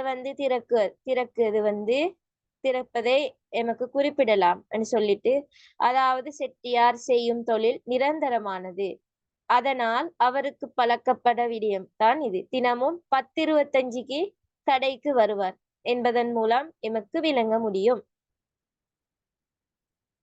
அடுத்தது செட்டியார் வந்து அந்த சிப்பந்திகளை தினமும் பேசுறது. ஓகே, ஏசிய விஷயம். அதுல எங்களுக்கு சுவாரஸ்யமா குடிக்கலும் எப்படின்றால், புதிய சிப்பந்திக்கு திட்டு டைம்ல வந்து பழைய சிப்பந்திகள் எல்லாம் சிரிப்பாங்க. அந்த விஷயத்துல வெளிப்படுத்த பார்க்கலும். அதுவும் ஒரு கடையில நடக்கிற அன்றாட செயற்பாடுதான். அப்ப அதை எப்படி எழுதுற? புதிய சிப்பந்திகளுக்கு திட்டும் போது பழைய சிப்பந்திகள் சிரிப்பதனையும் கடையில நடைபெறக்கூடிய அன்றாட செயற்பாடாக குறிப்பிடலும். அதாவது புதிதாக கடையில வந்து வேலைக்கு இணைஞ்ச வெங்கடல சத்தம் அப்படி ஒருத்தனோண்டு புதுசா சேர்ந்தேன். அப்ப அவனுக்கு வந்து செட்டியார் திட்டு டைம்ல வந்து பழைய சிப்பந்திகள் எல்லாம் அவனை பார்த்துக்கொண்டு சிரிச்சு. அப்ப அந்த விஷயத்தை எங்களுக்கு குறிப்பிடலும். அதே மாதிரி அடுத்ததா வந்து இன்னும் ஒரு விஷயம் நடந்துச்சு. அந்த புதிய சிப்பந்திக்கு வந்து திட்டு டைம்ல பழைய சிப்பந்தி சிரிக்கிறதுல வந்து பார்த்தோம் என்றால், நீங்களும் விபூதி பூசியிருக்கீங்களே முதலாளி என்று புதுப்பையன் கேட்டவுடன் செட்டியார் என்ன சொன்ன? அடி செருப்பால நாய அப்படின்னு சொல்லி ஏசின. அப்ப அவனும் சொன்ன நீங்களும் விபூதியை பூசித்தானே அப்படின்னு சொல்லும். அவன் அந்த கடையில இருக்கிற செட்டியார் வந்து அவனுக்கு ஏசின அடி செருப்பால நாய அப்படின்னு. அப்ப அப்படி திட்டு டைம்ல வந்து பழைய சிப்பந்திகள் எல்லாம் சிரிச்ச. அப்ப இந்த விஷயத்த ஒரு செயற்பாடாக எங்களுக்கு கொடுக்கலும். அடுத்தது வந்து முகபாவனை வந்து அவரு எப்படி போனாங்களோ அதே மாதிரிதான் நீக்கும் முகபாவனை. சோ அந்த விஷயத்த சொல்லலும். அடுத்தது வந்து ஒரு கடையில வந்து அவங்களோட அந்த கடையில வேலை செய்பவங்க, கணக்காளர், சிப்பந்திகள் இப்படியானவங்க எல்லாம் மீக்கிறதையும் எங்களுக்கு அந்த மளிகை கடையில இந்த விஷயங்களாக குறிப்பிடலும். அதாவது சோமசுந்தர பிள்ளை வந்து கணக்கு பார்த்து சுறுசுறுப்பாக வேலை பார்க்கிறாரு. அதே மாதிரி சிப்பந்திகளுக்கு வந்து முதலாளி ஏசிய டைம்ல சிப்பந்திகளுக்கு வந்து உதவி செய்யறதுக்கு வெங்கடம் வந்து எதிர்த்து பேசியது. அதே மாதிரி சிப்பந்திகள்கிட்ட வந்து வேலை செல்லுது. அவங்க வந்து கடையில மட்டுமின்றி முதலாளி போல் வீட்டிலேயும் வந்து நடந்து கொள்ளு. வீட்டுக்கு போனேன்னு சொன்னால் வீட்டுல வந்து அவங்கள வந்து கடைக்காரன் மாதிரி பாக்குறல்ல அவரு. அதனூடாக அவருடைய அந்த அன்பாக நடந்து கொள்ளக்கூடிய விதத்தை வந்து அவருக்கு பார்க்கலும் எங்களுக்கு சொல்லலாம். அதே மாதிரி புதிதாக வந்த பையனை வந்து எதிர்த்து பேசியது. சோ இப்படியானவைகள் எல்லாமே ஒரு கடைக்குள்ள வந்து நடக்கக்கூடிய விஷயங்களாக எங்களுக்கு சொல்லலும். வேற என்ன சொல்லலாம்? கடையில நடக்கக்கூடியது அந்த அவர் வந்து நண்பர்களோட உரையாடுறது. உரையாடுறது சொல்லலும். அதே மாதிரி கடை வந்து பூட்டு டைமை குறிப்பிடலுமே. அதாவது கடை துரிதமாக பூட்டுவதாக கூறப்படுது. அதாவது கோயில் திருவிழான்றபடியால 8 மணிக்கே கடையை வந்து பூட்டிட்டு போறது. சோ இதனூடாக அந்த விஷயத்தையும் எங்களுக்கு அதுல நடக்கக்கூடிய உண்டாக சொல்லலும். சோ இப்படியான அடுத்தது வந்து இன்னும் ஒரு விஷயம் சொல்லலாம். கடையில வந்து குறை காணுவது, கண்காணிக்கிறது, சிப்பந்திகளுக்கு திட்டுவது, இப்படியானவைகள் எல்லாத்தையும் இந்த கடையில நடக்கக்கூடிய அன்றாட செயற்பாடுகளாக எங்களுக்கு குறிப்பிடலும். குறை காணுதல், கண்காணித்தல், சிப்பந்திகளுக்கு திட்டுதல். அதாவது கதிரேசன் செட்டியார் வந்து தன்னுடைய கடையில வந்து சிப்பந்திகளாக பணிபுரியக்கூடிய ஊழியர்களுக்கு வந்து அன்றாடம் திட்டிக் கொண்டிருக்கும் கூட குறை கூறிக்கொண்டும் காணப்படுவதால வந்து எங்களுக்கு இதை வந்து சொல்லலும். அதே மாதிரி இதை வந்து உறுதிப்படுத்தும் முகமாக கதையில வந்து காணப்படக்கூடிய சில உதாரணங்களை குறிக்கலும் அப்படின்னு சொல்லிட்டு என்ன சொல்லலும். அதாவது ஏண்டா தடிப்பயகளா என்ன பரதேசிகளா அப்படின்னு எல்லாம் சொல்லி ஏசுறது. அப்ப அந்த விஷயங்களை வந்து எங்களுக்கு உதாரணமாக எடுத்து காட்டலும். அதே மாதிரி வேற கழுதே உன்னைத்தான் கூப்பிட்டு அப்படின்னு சொல்லி அந்த வரியை குறிப்பிடலும். அதே மாதிரி வேற என்னென்ன சொன்ன இந்த நாயே பேயே பிச்சைக்காரன் கஞ்சிக்கிலாதன் அப்படியெல்லாம் நல்லா ஏசினேன். அந்த விஷயங்கள் எல்லாத்தையும் சொல்லி திருநீரு பூசினாலும் திட்டுவாரு, பூஷாவிட்டாலும் திட்டுவாரு. சில பேர் அப்படித்தான் ஒருவேளை செஞ்சாலுமே செய்யாட்டி அந்த மாதிரி அந்த இதுல இருக்கக்கூடிய இந்த கதிரேசன் செட்டியார் வந்து திருநீரு பூசினாலுமே பூசாட்டியுமே இப்படி திட்டுக்கு பாக்கிய போய் கண்டிப்பா கேட்டியான அப்படி எல்லாம் சொல்லி ஒவ்வொரு மாதிரி திட்டு. அப்ப அந்த திட்டுறதுன்னு நீங்க சொன்னால் திட்டு விஷயத்த எல்லாத்தையும் உதாரணமா எடுத்து காட்டணும். இப்படிதான் அந்த மளிகை கடையில அன்றாட செயற்பாடுகள் வந்து நடக்குது. ஓகே, எழுதல் மாலா இருக்கும் இத அன்றாட செயற்பாடு. ஓகே, அடுத்த கேள்வி போவோம். தியாகம் சிறுகதை வெளிப்படுத்தப்படும் எடுத்துரைப்பு முறை. தியாகம் சிறுகதை வெளிப்படுத்தக்கூடிய எடுத்துரைப்பு முறை கேட்டிக்குது. அப்ப அதுல என்ன விஷயம் கொடுக்கணும்னு சொன்னால், எடுத்துரைப்பு முறை என்று கேட்டால் ஃபர்ஸ்டுக்கு அறிமுகத்தை சொல்ற. தியாகம் கு அழகிரசாமியால எழுதப்பட்ட இந்த தியாகம் சிறுகதை எடுத்துரைப்பு முறை பத்தி பின்வருமாறு குறிப்பிடலும் அப்படின்ட்டு கொடுக்குற. சொல்லுங்க பாகம், எடுத்துரைப்பு முறையில என்ன சொல்லலும்? பாத்திர வார்ப்புகளை. எஸ், பாத்திர வார்ப்புகளை வந்து சொல்லலும். அதாவது சொல்லுங்க. குறைந்தளவான கதாபாத்திரங்கள், கதைக்களம். அத சொல்லலும். இப்ப எடுத்துரைப்பு முறைன்னு சொன்னா என்னென்றால், இப்ப கதை வந்து எப்படி வந்து செஞ்சு கொண்டு போய்த்திக்கிறாரு என்றதான். அதாவது ஒன்று சொல்லலும், கதை பொருளுக்கு ஏற்ப குறைந்தளவான அவசியமான பாத்திர வார்ப்புகளை வந்து சிருஷ்டிச்சு கதை வந்து காணப்படுறத வந்து எங்களுக்கு காணலும் என்று ஒரு பாயிண்ட்ஸ் கொடுக்கு. அப்ப கதையிட வெளிப்படுத்தப்படும் முறை எடுத்துரைப்பு முறை என்று கேட்டால் ஃபர்ஸ்டுக்கு அறிமுகத்தை சொல்லிட்டு, இது முதலாவது பாயிண்ட்ஸா என்ன சொல்லலும், கதை பொருளுக்கு ஏற்ப குறைந்தளவான அவசியமான பாத்திர வார்ப்புகள் வந்து கதையில வந்து நகர்த்திக்கிறத பார்க்கலும் என்று சொல்லிட்டு, அதாவது கதை புனைய பெறுவது சிறந்த சிறுகதைக்குரிய இலக்கணம். அவ்வகையில வந்து இந்த கதையில கதிரேசன் செட்டியார் வந்து சோமசுந்தர பிள்ளை, சண்முக பிள்ளை, கடை சிப்பந்தி ஆகிய குறைந்தளவான பாத்திரத்தை அடிப்படையாக கொண்டு காணப்படுவதனூடாக இந்த கதையிட எடுத்துரைப்பு முறையாக எங்களுக்கு குறைந்தளவான பாத்திரங்கள் கையாளப்பட்டுகிறது சொல்லலும். அப்படி முதலாவது பாயிண்ட்ஸ் எழுதுறேன். அதான் நான் சொன்னேன், மெயின் பாயிண்ட்ஸ் கொடுத்தா அதுல நீங்க என்ன விஷயம் எழுதினாலும் அதை பாக்குறல, அந்த மெயின் பாயிண்ட் இவங்க இடத்துல ஈக்குதேன்னு சொல்லி ரைட் போடுவாங்க. இப்ப நீங்க அந்த மெயின் பாயிண்ட்ஸ் எல்லாம் வந்து சரியா கொடுக்க தெரியணும். பொண்டு என்ன, கதை பொருளுக்கு ஏற்ற மாதிரி குறைந்தளவான அவசியமான பாத்திர வார்ப்புகளை வந்து கையாண்டிக்கிறத பார்க்கலாம். அடுத்தது வந்து வேற என்ன சொல்லலாம்? கதையாசிரியர் கதை சொல்லியா இருக்கிறது. எஸ், வெரி குட், அத குறிப்பிடலும். அதாவது இந்த சிறுகதை, இந்த தியாகம் சிறுகதை பார்த்தால் அந்த கு அழகிரசாமி அந்த கதை சொல்லியாக அமைச்சு கதையிட பிரதான பாத்திரத்திட செயற்பாட்டை வந்து அறிமுகம் செய்யறாரு. அதாவது இப்ப கதைய வந்து அவருடைய பார்வையிலே தான் கூறப்படுது. இப்ப ஒருத்தருண்டு பார்த்து கொண்டு இருந்தால் என்னென்ன விஷயம் எல்லாம் நடக்குதுன்னு உங்களுக்கு பார்த்துக்கொண்டு நிக்க. இப்ப ஒரு இடத்துல இருந்து பார்த்துக்கொண்டு நிக்கிய, அப்ப ஒரு இடத்துல ஒரு கடையோட நீங்க பார்த்துக்கொண்டு நிக்கிய. அப்ப நான் மாதிரிதான் இதுல இது செல்லப்படுது. அந்த கதைய வந்து அவருடைய பார்வையில தான் கூறப்படுது.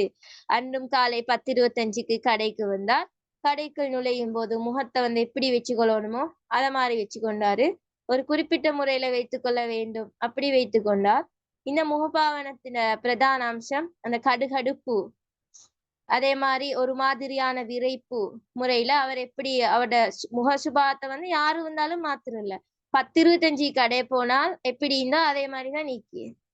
அப்ப அந்த விஷயமெல்லாம் எப்படி தெரியுமாவுது, இவர் பார்த்து கொண்டு நிக்கிறதாலதான், கதையாசிரியர் பார்த்து கொண்டு நிக்கிறதாலதான் அவரு விளங்குது. அப்ப இந்த கதை வந்து ஃபுல்லாவே கதாசிரியர் தான் கதை சொல்லியாக இருந்து கதையை வந்து சொல்லிட்டு போறத பார்க்கணும். அதாவது கதைய வந்து அவரோட பார்வையிலே கூறப்படுது, அவரு பார்த்து கொண்டிருக்கிற எல்லா விஷயத்தையும் அங்கே சொல்லிக்குது. அப்ப அது ஒரு கதையிட எடுத்துரைப்பு முறை. வேற பாத்திரங்களுக்கு இடையிலான உரையாடல். விலங்கல்ல, பாத்திரங்களுக்கு இடையிலான உரையாடல். எஸ், ஓகே, சொல்லலாம். அதாவது கதையில வந்து பாத்திரங்களோட உரையாடல் யாவும் இயல்பு குன்றாத வகையில் இடம்பெற்றுகிறது. அதாவது அந்த உரையாடல்களே பாத்திரங்களை வந்து குணாதிசயம் காட்டி விடுவதனூடாக எங்களுக்கு பார்க்கலும். அதாவது ஒரு ஒரு கண்டிப்பான மனநிலையும் தியாக மனநிலையும் உரையாடல் மூலமாக வெளிப்படுத்திக்கிறத பார்க்கலாம்.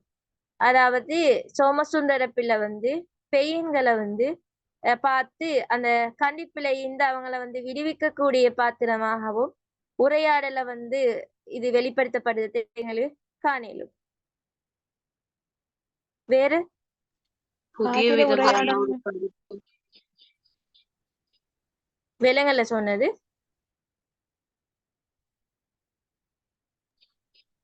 பாத்திர உரையாடல்களாகவும் திருநெல்வேலி பேச்சு வழக்கில் இருந்தது. ஓகே, அதையும் சொல்லேலும். அதாவது திருநெல்வேலி பேச்சு தமிழமயமாக கொண்டு காணப்பட்டதையும் வந்து இவர் வந்து கதையை வளர்த்து கொண்டு பேய்த்திக்கிறாரு. திருநெல்வேலி பேச்சு தமிழமயமாக கொண்டு அத ஒரு எடுத்துரைப்பு முறையா சொல்லலும். அதாவது அவங்களோட பேச்சு தமிழ் என்ன விஷயம் என்றால் அதுல என்ன எங்களுக்கு உதாரணம் காட்டலும் என்றால் இந்த நான் ஏன்னு சொன்னது, அடி செருப்பால, வாய துறக்கிறியா நீ, இப்படியான பாத்திரோ, சோமசுந்தர பிள்ளை, பயல் எதிர்த்தல விகாரம் பண்றான், இப்படியான இந்த சொற்களை வந்து எல்லாம் விடத்துல கையாண்டு ஒரு திருநெல்வேலி பேச்சு தமிழமயமாக கொண்டு கதையை நகர்த்திக்கிறதையும் ஒரு எடுத்துரைப்பு முறையாக எங்களுக்கு சொல்லேலும். அதாவது கொஞ்சம் இந்த ஏசிற மாதிரியான சொற்களை இடத்துல போடுது. வேற கதையில புதிய விதமான கருத்தொன்னு கொடுத்திருக்காரு. எஸ், ஓகே, அதையும் சொல்லேலும். அதாவது வேற சொல்லுங்க. இப்போ பேச வந்தவங்க சொல்லுங்க. சிறு சிறு வாக்கியங்களும் சிறிய உரையாடல்களும்.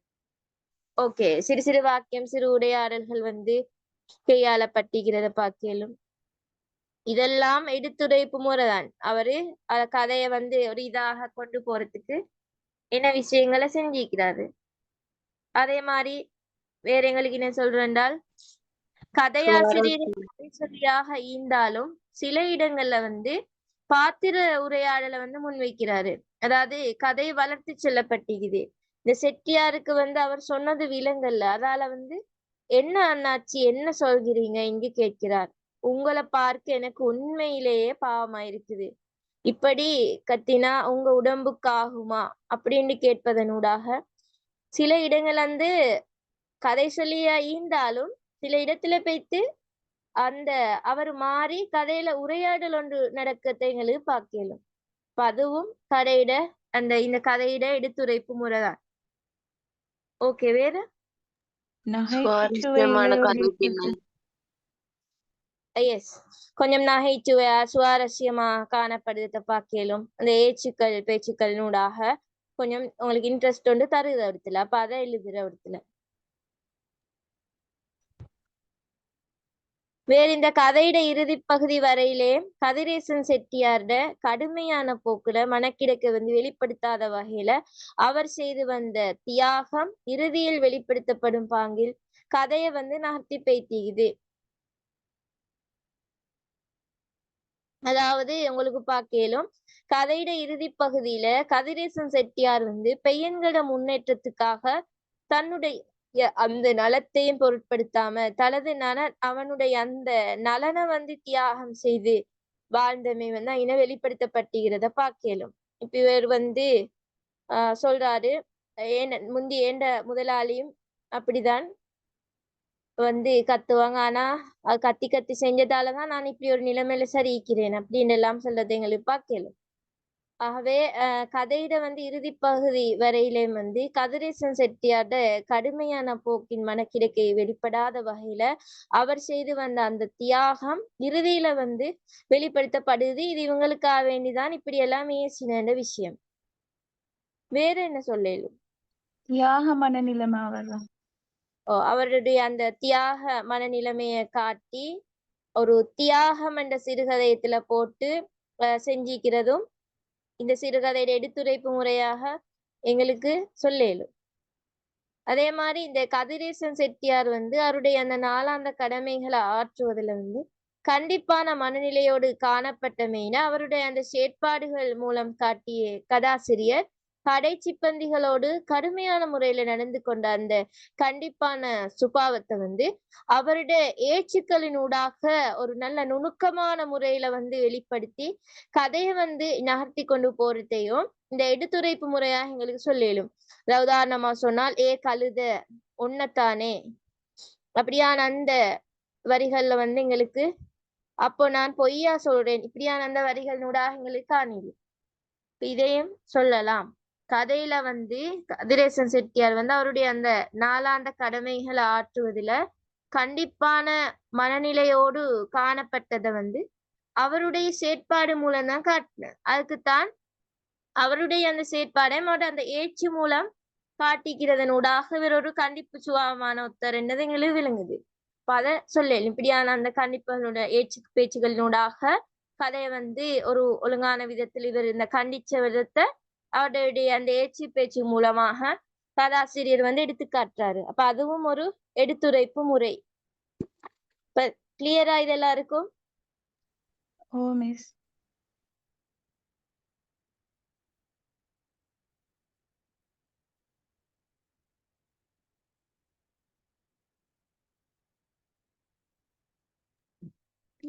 டீச்சர் ஓ சொல்லுங்க. இந்த இந்த சிறுகதையில வந்து அவர் வந்து ஒருத்தருக்கு ஹெல்ப்பும் பண்ணதா சொல்லுவாங்க தானே மிஸ். அந்த சிப்பந்தி அவரோட கடையில ஒர்க் பண்ணவருக்கு வந்து கடை வச்சு கொடுத்தது மாதிரியும் ஒரு சில லைன் இருக்கு. அதையும் போடலாமா மிஸ்? அதுக்கு நீங்க என்ன விஷயத்துக்கு சொல்லிட்டு சொல்ற?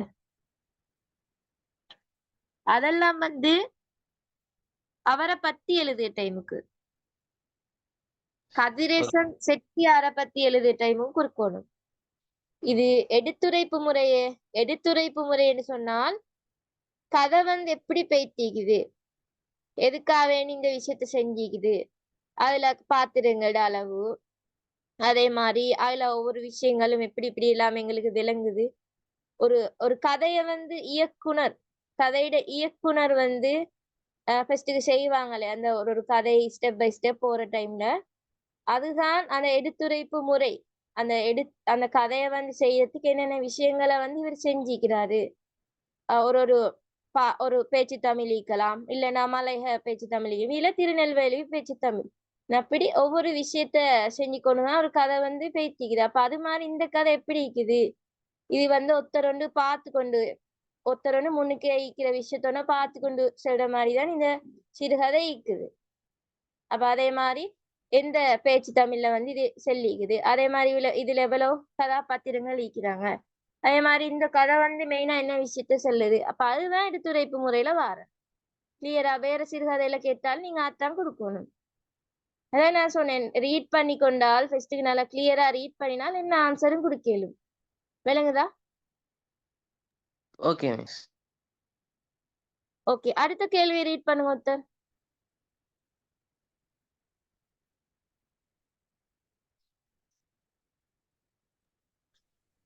தியாகம் சிறுகதையில் சண்முகப்பிள்ளை பாத்திரப்படைப்பின் குணப்பண்பை தருக. ஓகே, சண்முகப்பிள்ளை யாரு? கதிரேசன் செட்டியாருடைய நெருங்கிய நண்பர். எஸ். ஓகே, அப்ப நாங்க சண்முகப்பிள்ளையோட பாத்திரத்தை பத்தி கேட்டால் ஃபர்ஸ்ட்டுக்கு என்ன செய்யணும், அறிமுகத்துல சொல்லணும். இந்த சிறுகதையில சண்முகப்பிள்ளையோட பாத்திரப்படை பத்தி எங்களுக்கு இப்படி சொல்லலும் அண்டு கொடுத்துட்டு அவரை பத்தின ஒரு அறிமுகம் ஒண்ணு நீங்க சொல்லணும். என்ன சொல்ற? துணை பாத்திரங்கள் உண்டா இருக்காரு. Yes, very good. வேற?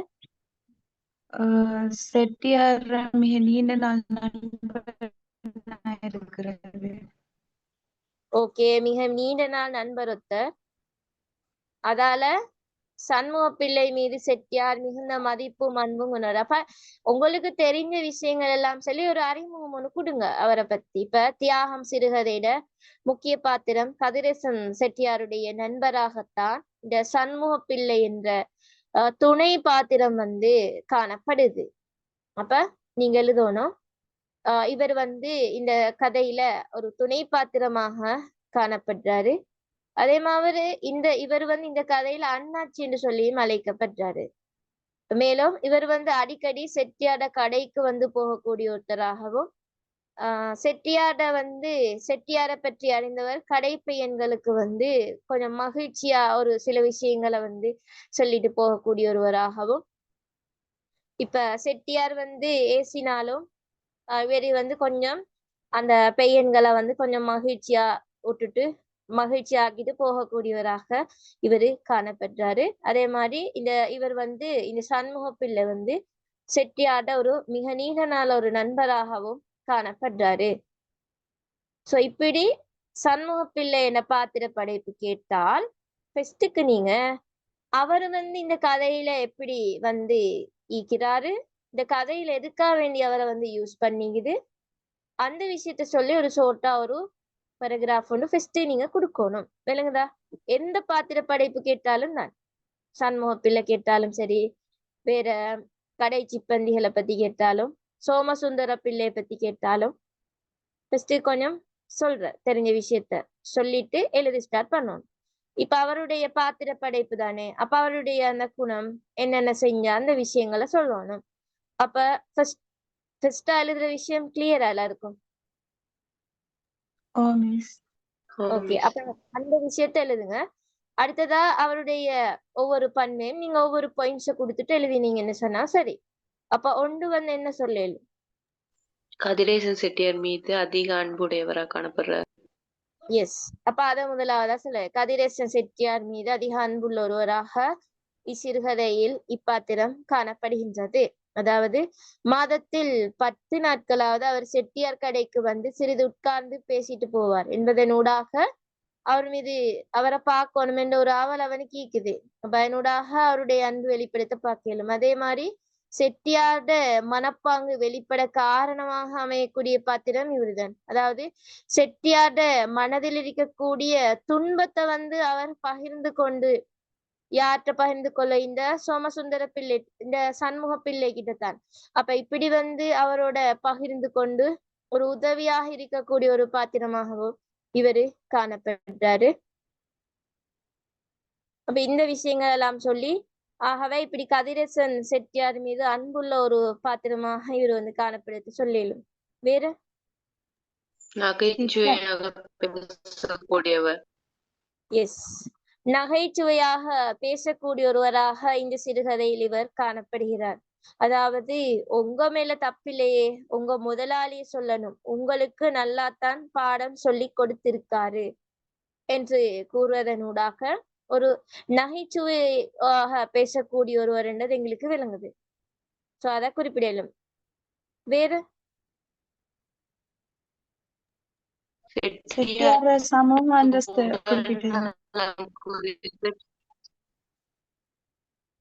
விலங்கல்ல சொன்னது.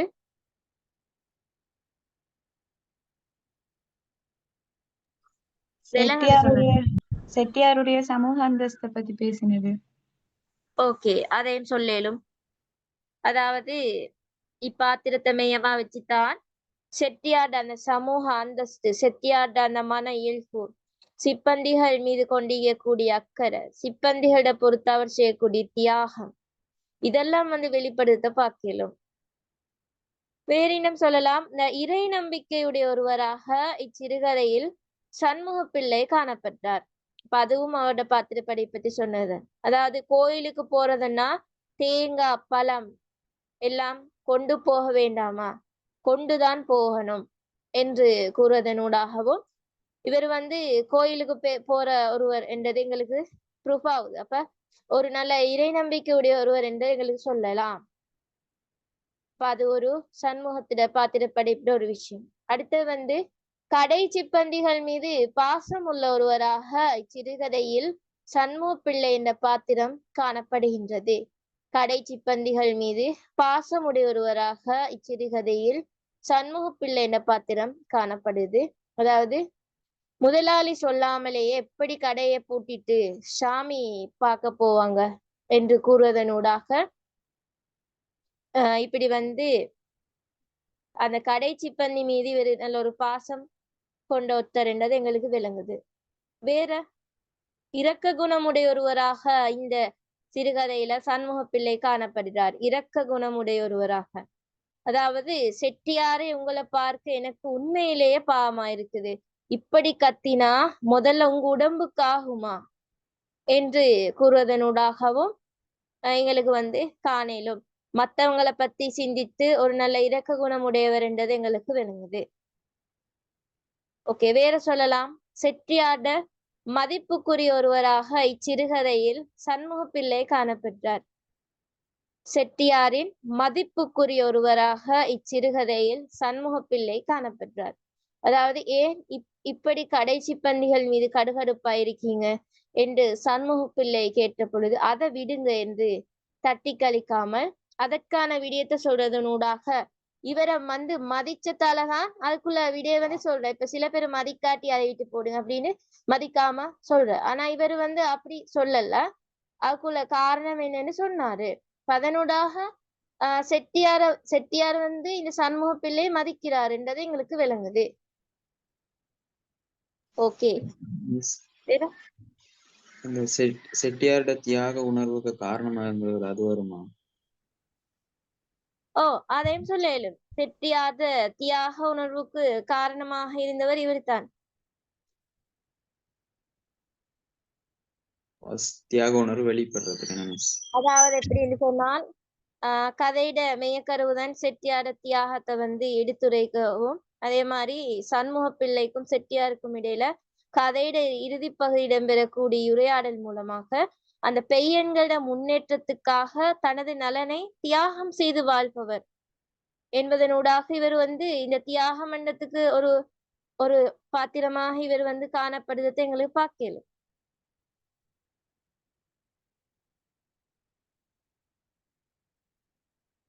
வேற இன்னும் சொல்றால் இவர் வந்து செட்டியார்ட பாத்திரத்திட மனநிலைய வந்து நுட்பமான முறையில வந்து வளர்த்து செல்வதும் கதையிட மெய்ய கருத்தை வந்து வெளிப்படுத்துவதும் இந்த சண்முகப்பிள்ளை என்ற பாத்திரம் தான் துணையா நிக்குது. ஓகே, எளிதில் மேலாரும் சண்முகப்பிள்ளை பாத்திர படைப்பு பத்தி. ஓகே, இதுல உங்களுக்கு வந்து பொதுவா நிறைய விஷயம் இல்லாதால ஒரு 8 பாயிண்ட்ஸ்கள் மாதிரி எழுதினீங்கன்னு சொன்னா சரி போடுவாங்க. சம்டைம் 7 பாயிண்ட்ஸ் எடுத்தால் சரி போடுவாங்க. ஓகே, அடுத்த கேள்வி ரீட் பண்ணுங்க. தியாகம் சிறுகதையில் காணப்படும் தியாக உணர்வுகளை தருக. ஓகே, தியாக உணர்வுகள் அப்ப எப்படி எழுதுற?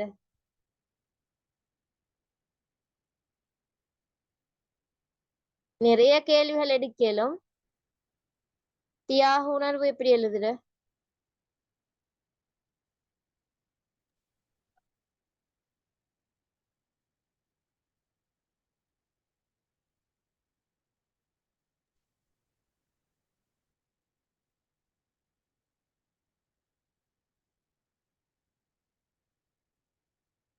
உங்களுக்கு இன்னொரு கேள்வி இதுல கேட்கல. தியாகம் சிறுகதையோட படிப்பினை இதே கொஞ்சம் மார்க் பண்ணுங்க. நாங்க அந்த கேள்வி பார்ப்போம். படிப்பினைன்னு கேட்டால் என்ன எழுதுற? எங்களுக்கு இந்த தியாகம் சிறுகதையை வந்து ரீட் பண்ணதால என்ன கிடைச்சது, என்ன விளங்கின உங்களுக்கு? நீதி கருத்துக்கள். ஓகே, அதாவது ஒன்று எங்களுக்கு நேர முகாமைத்துவம் இக்கோணும். அந்த விலங்குதானே நேர முகாமைத்துவம் இக்கோணும். எந்த வேலையா இருந்தாலும் டைமுக்கு வந்து சேர்த்து தெரிஞ்சிருக்கணும். அது வந்து எங்களுக்கு விளங்குது. அப்ப இவர் வந்து இது எப்படி எங்களுக்கு சொல்லலும். இந்த கதையை வாசிச்சதால கதிரேசன் செட்டியார் வந்து சரியா வந்து 10:25 கடையில வந்து உட்காருறாரு.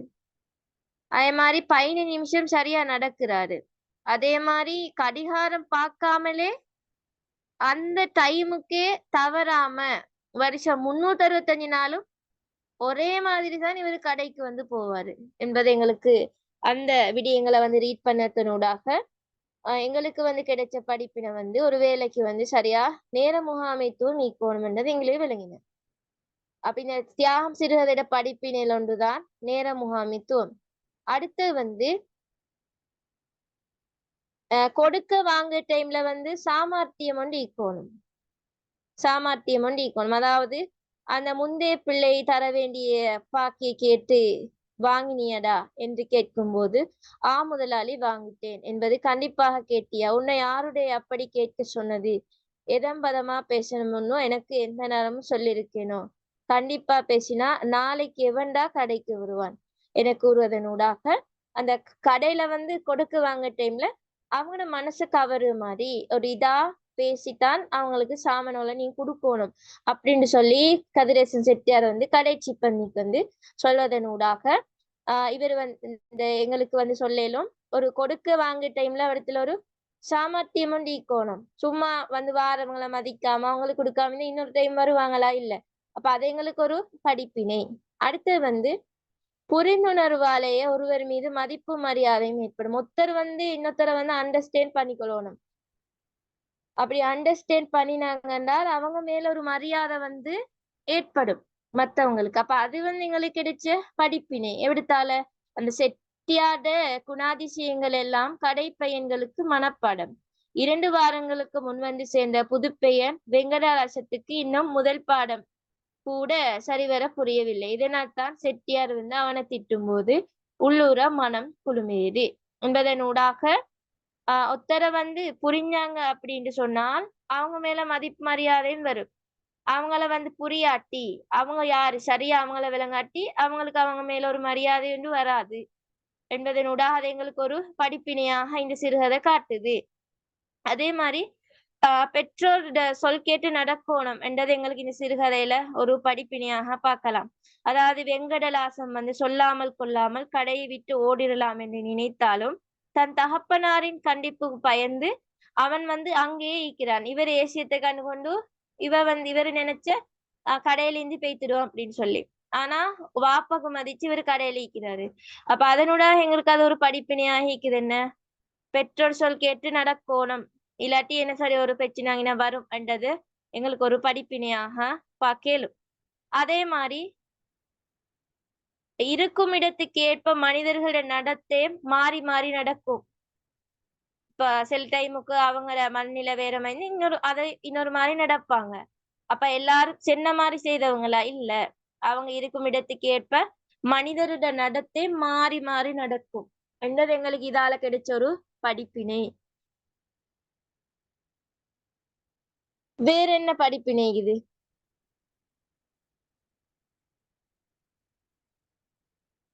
அடுத்தது இந்த புதியத்தை கண்டு பழையத்தை மறக்க கூடாது என்றது ஒரு படிப்பினையா இருக்குது. அதாவது செட்டியார அவர் பழகி உலகம் கைவிட்டாலும் அவர் அதை விட தயாராக இல்லை என கூறினூடாக புதியஷா என்ன சரி வந்தா பழைய விஷயத்த மறக்கப்படாது என்றது எங்களுக்கு கிடைச்ச ஒரு படிப்பினையாக இருக்குது. அதே மாதிரி நல்ல இறை பக்தி உள்ளவங்களா இருக்கணும் என்றது ஒரு படிப்பினையாக இருக்குது.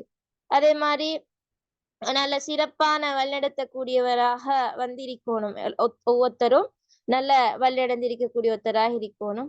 அதே மாதிரி ஏனையவங்களோட கருத்துக்களை மதிக்கணும், அவங்களோட கருத்துக்களை மதிச்சு நடக்கணும் என்றது எங்களுக்கு கிடைச்ச ஒரு படிப்பினை. அதே மாதிரி நம்பிக்கைக்கு கரம் கொடுக்கணும். நம்பிக்கை என்ன சரி சொன்னா அதை நம்பிக்கையா நடக்கணும். சமூகத்துல நல்ல நிலையில் இருப்போர் தம் ஆரம்ப வாழ்வுல அதிக கஷ்டங்களை அனுபவிச்சவங்களாத்தான் நீப்பாங்க. அப்படி ஒரு கஷ்டமும் படாம யாருக்கும் முன்னுக்கு போயலாம். வாழ்க்கையில இப்ப யாரும் சரி நல்ல ஒரு நிலைமையில ஈக்கிறாங்க அப்படின்னா அவங்களோட பழைய ஸ்டோரி கேட்டா அவங்களுக்கு கண்ணீர் தான் வரும். அப்ப சமூகத்துல நல்ல நிலையில ஈக்கிறவங்க எல்லாம் ஆரம்ப வாழ்வுல கஷ்டப்பட்டுத்தான் அவங்க நல்ல நிலைக்கு போன. வேதனை இல்லாம ஒரு வெற்றி ஒன்று இல்லை என்றது எங்களுக்கு இந்த கதையினூடாக எடுத்த ஒரு படிப்பினையாக சொல்லும்.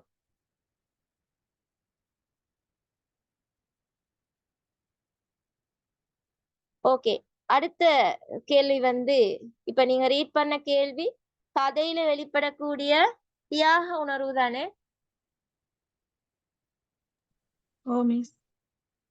ஓகே, அப்ப அந்த கேள்வி என்ன விஷயம் அப்படின்னு சொன்னால், இந்த தியாகம் என்ற சிறுகதையில கதையின் தலைமையில பொறுத்தப்பாடே அதான் ஒரு தியாகத்தை பத்தி சொல்றதாலதான் தியாகம் என்ன சரி ஒரு விஷயத்த நாங்க அடைஞ்சு கொள்ளணும் அப்படின்னு சொன்னால் கொஞ்சம் எல்லா விஷயத்தையும் தியாகம் செஞ்சு கொள்ளணும் என்றுதான் எங்களுக்கு இழிவாக விளங்குது.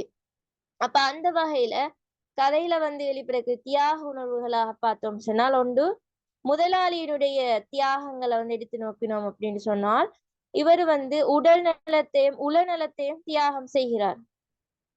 உடல் நலத்தையும் உளநலத்தையும் தியாகம் செய்கிறார். அதாவது தான் எப்படி நல்ல நிலைக்கு வந்தாரோ அதே போல கடைப்பயன்களும் நல்ல நிலைக்கு வரணும் என்றதுக்காக வேண்டி அவர் வந்து அவங்களோட கண்டிப்பா நடந்து அவர்களுக்கு தினமும் நல்லா ஏசி அவங்களோட உடல்நலத்தையும் வந்து பார்க்காம தொண்டை தண்ணி வத்து அப்படி எல்லாம் கத்தி அவங்கள வந்து ஒரு நிலைக்கு எடுக்கணும் என்றதுக்காக வேண்டி அவர் வந்து என்ன செய்யறார், அவருடைய உடல் நலத்தையும் உளநலத்தையும் அந்த கடை சிப்பந்திகளுக்காக வேண்டி தியாகம் செய்கிறார். அப்ப இது ஒரு இந்த கதையில வெளிப்படக்கூடிய ஒரு தியாகமான ஒரு விடயமா எங்களுக்கு சொல்லலும்.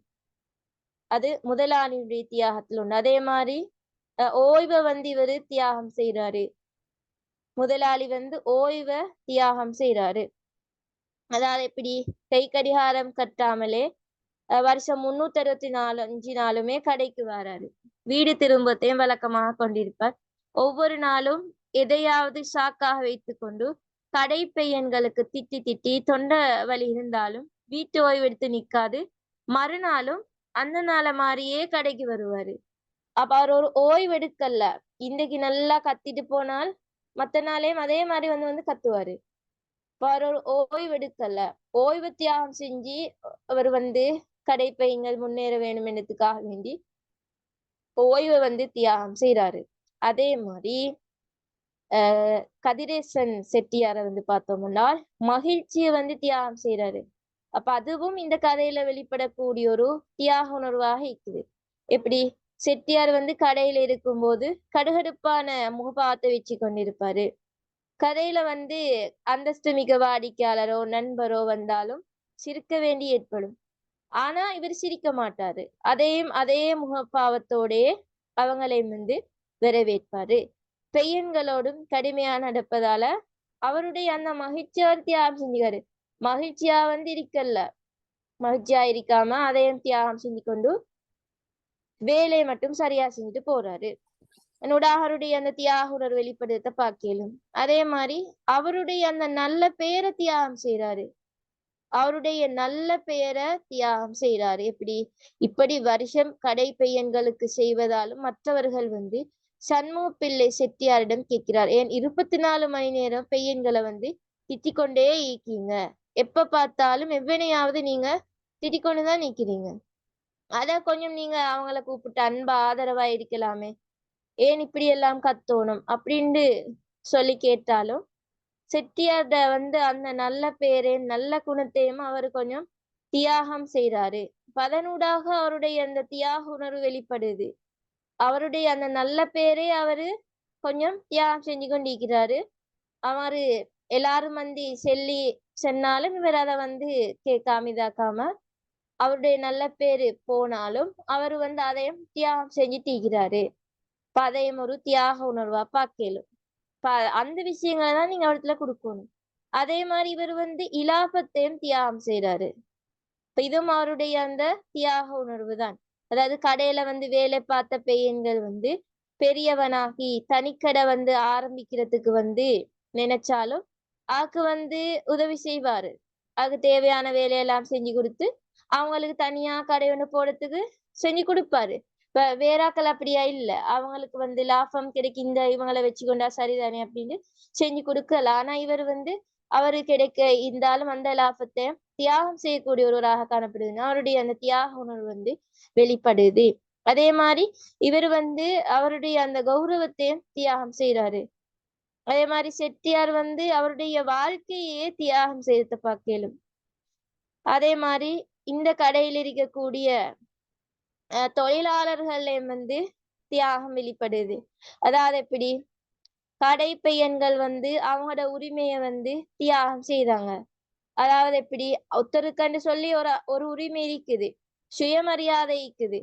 இப்ப எந்த நாளும் வந்து கடை சிப்பந்திகளுக்கெல்லாம் இவர் வந்து கதிரேசன் செட்டியார் ஏசியாரு. அப்ப ஏசினாலும் இவங்க வந்து கடையிட்டு போவாம இந்த 4 மேசியதானே தடிப்பயலா பரதேசி அப்படின்னு சொல்லி அப்ப இவங்களுக்கு அந்த டைம்ல மனசு நோப்பட்டாலும் அவங்க கொஞ்சம் தியாகம் செஞ்சு நிக்கிறாங்க அவங்க வாழ்க்கையில முன்னுக்கு போகணும்ன்றதுக்காக வேண்டி கடை பையன்களும் அவங்களோட அந்த உரிமையை வந்து தியாகம் செய்வதனூடாகவும் இந்த தியாக உணர்வு வெளிப்படுத்த பார்க்கலாம். எப்படி நாயே பரதேசி கஞ்சிக்கலாம் அப்படி எல்லாம் திட்டினாலும் அவங்க வந்து அவங்களுக்கு நாங்க கடை விட்டு ஓடிடலாம் போல தோன்றினாலும் அவங்க வந்து அந்த கண்டிப்புக்கு பயந்து அந்த கடையிலே வேலை செய்யறாங்க.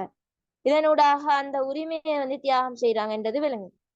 அதே மாதிரி சோமசுந்தர பிள்ளை வந்து தன்னுடைய அந்த தொழில் தர்மத்தை வந்து தியாகம் செய்யறாரு. அதாவது எப்படி சோமசுந்தர பிள்ளை வந்து வேலை செஞ்சு கொண்டிருக்கிற டைம்ல வந்து செட்டியார் வந்து அந்த கடை பையன்களுக்கு வந்து திட்டின. அப்ப அதை வந்து தடுக்கிறதுக்காக வேண்டி இவர் வந்து அவருடைய அந்த வேலையை விட்டாக்காக வேண்டி நேரத்தை வந்து தியாகம் செஞ்சு கொண்டு இவ்விடத்துல வந்து வந்தாரு. அதனூடாக அது கணக்கு பிள்ளையாக இருந்தாலும் அந்த பெய்யன்களை வந்து செட்டியார் வந்து திட்டியதிலிருந்து காப்பாற்றக்கூடிய ஒருவராக விளங்குறார். இதன் மூலம் அவரு வந்து தன்னுடைய தொழில் தர்மத்தை வந்து தியாகம் செய்யக்கூடிய ஒருவர் என்றது எங்களுக்கு விளங்குது. யாரு? சோமசுந்தர பிள்ளை வந்து தன்னுடைய அந்த தொழிலையும் வந்து தியாகம் செய்யக்கூடிய ஒருவராக காணப்படுறாரு. இவ்வாறு இந்த சிறுகதையில வந்து வெளிப்படக்கூடிய இந்த தியாக உணர்வுகளை வந்து எங்களுக்கு பார்க்கலாம் அப்படின்னு சொல்லி எழுதுறேன். ஒவ்வொருத்தரும் அவங்கள இதை வந்து முன்னக்காக என்னென்ன தியாகம் செஞ்சாங்கன்றதான் எழுதணும். அதே மாதிரி இந்த சிறுகதையில வந்து ஆசிரியரோட மொழிநடை பிரயோகம் அப்படின்னு கேட்டா நீங்க என்ன எழுதுற? அடுத்ததா கேள்வி முடிஞ்சுதானே?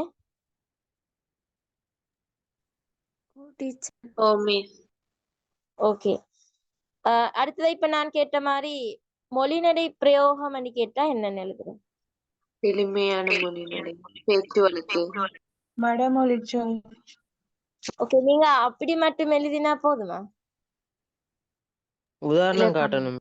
உதாரணம் காட்டணும். அப்ப ஒன்று வந்து எளிமையான மொழிநடை கையாளப்பட்டுள்ளது என்று சொல்லிட்டு அதாவது உங்களுக்கு சொல்லிடும். கதையிட பிரதான அம்சம் மொழிநடை வந்து காணப்படுது. அதாவது ஒரு கதையொன்றுக்கு வந்து ஒரு நல்ல ஒரு உயிர் கொடுக்கிறதே மொழிநடை தான். மொழிநடை வந்து சாதாரணமாக பேசக்கூடிய வடிவில் இருந்தால் மட்டும்தான் அதை வந்து எல்லாராலையும் வாசிச்சு பயன்பெறலும்.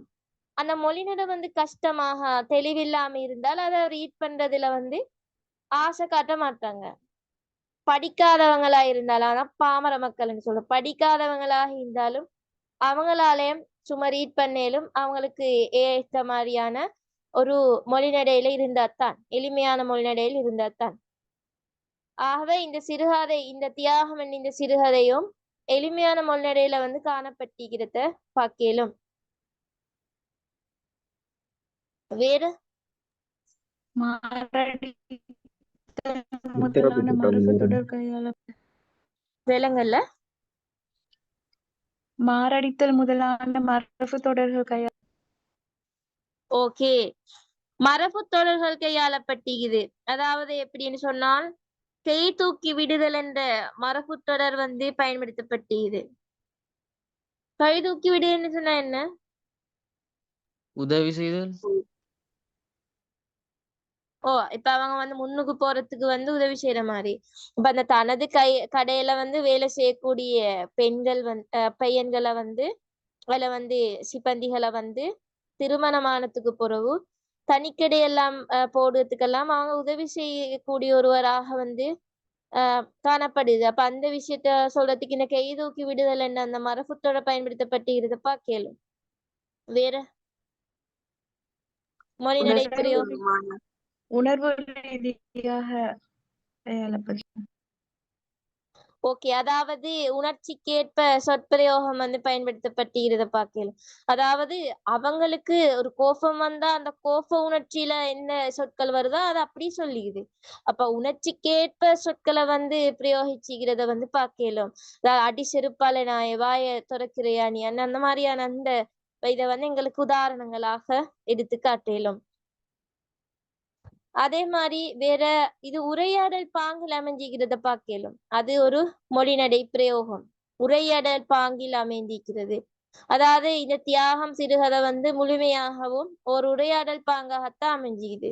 அதாவது வெறுமனே கதையாசிரியர் எல்லா விடயங்களையும் கூறிக்கொண்டு போகாம ஆனா பாத்திரங்களையும் தனக்குரிய அந்த விடயத்தை வந்து கூறுவதாக ஹைப்பாருடைய அந்த கேள்வியை கேட்டு அப்படி விட சொல்ற மாதிரி அப்படி வந்து கொஞ்சம் ஒரு உரையாடப்பாங்குல வந்து இந்த சிறுகதை அமைஞ்சிக்கிறதே ஒரு மொழிநடை பிரயோகமா சொல்லிடும்.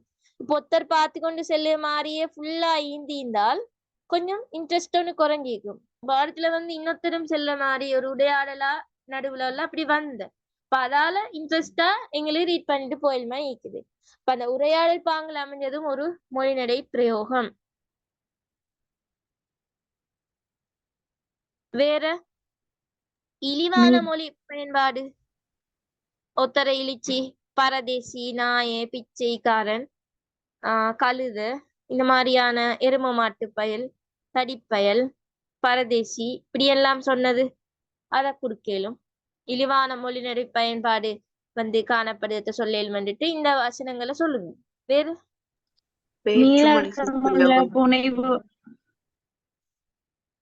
விலங்கல்ல மீளார்த்தமுள்ள புனைவு தொடர்கள் கையாளப்பட்டது. ஓகே, அதையும் சொல்லேலும்.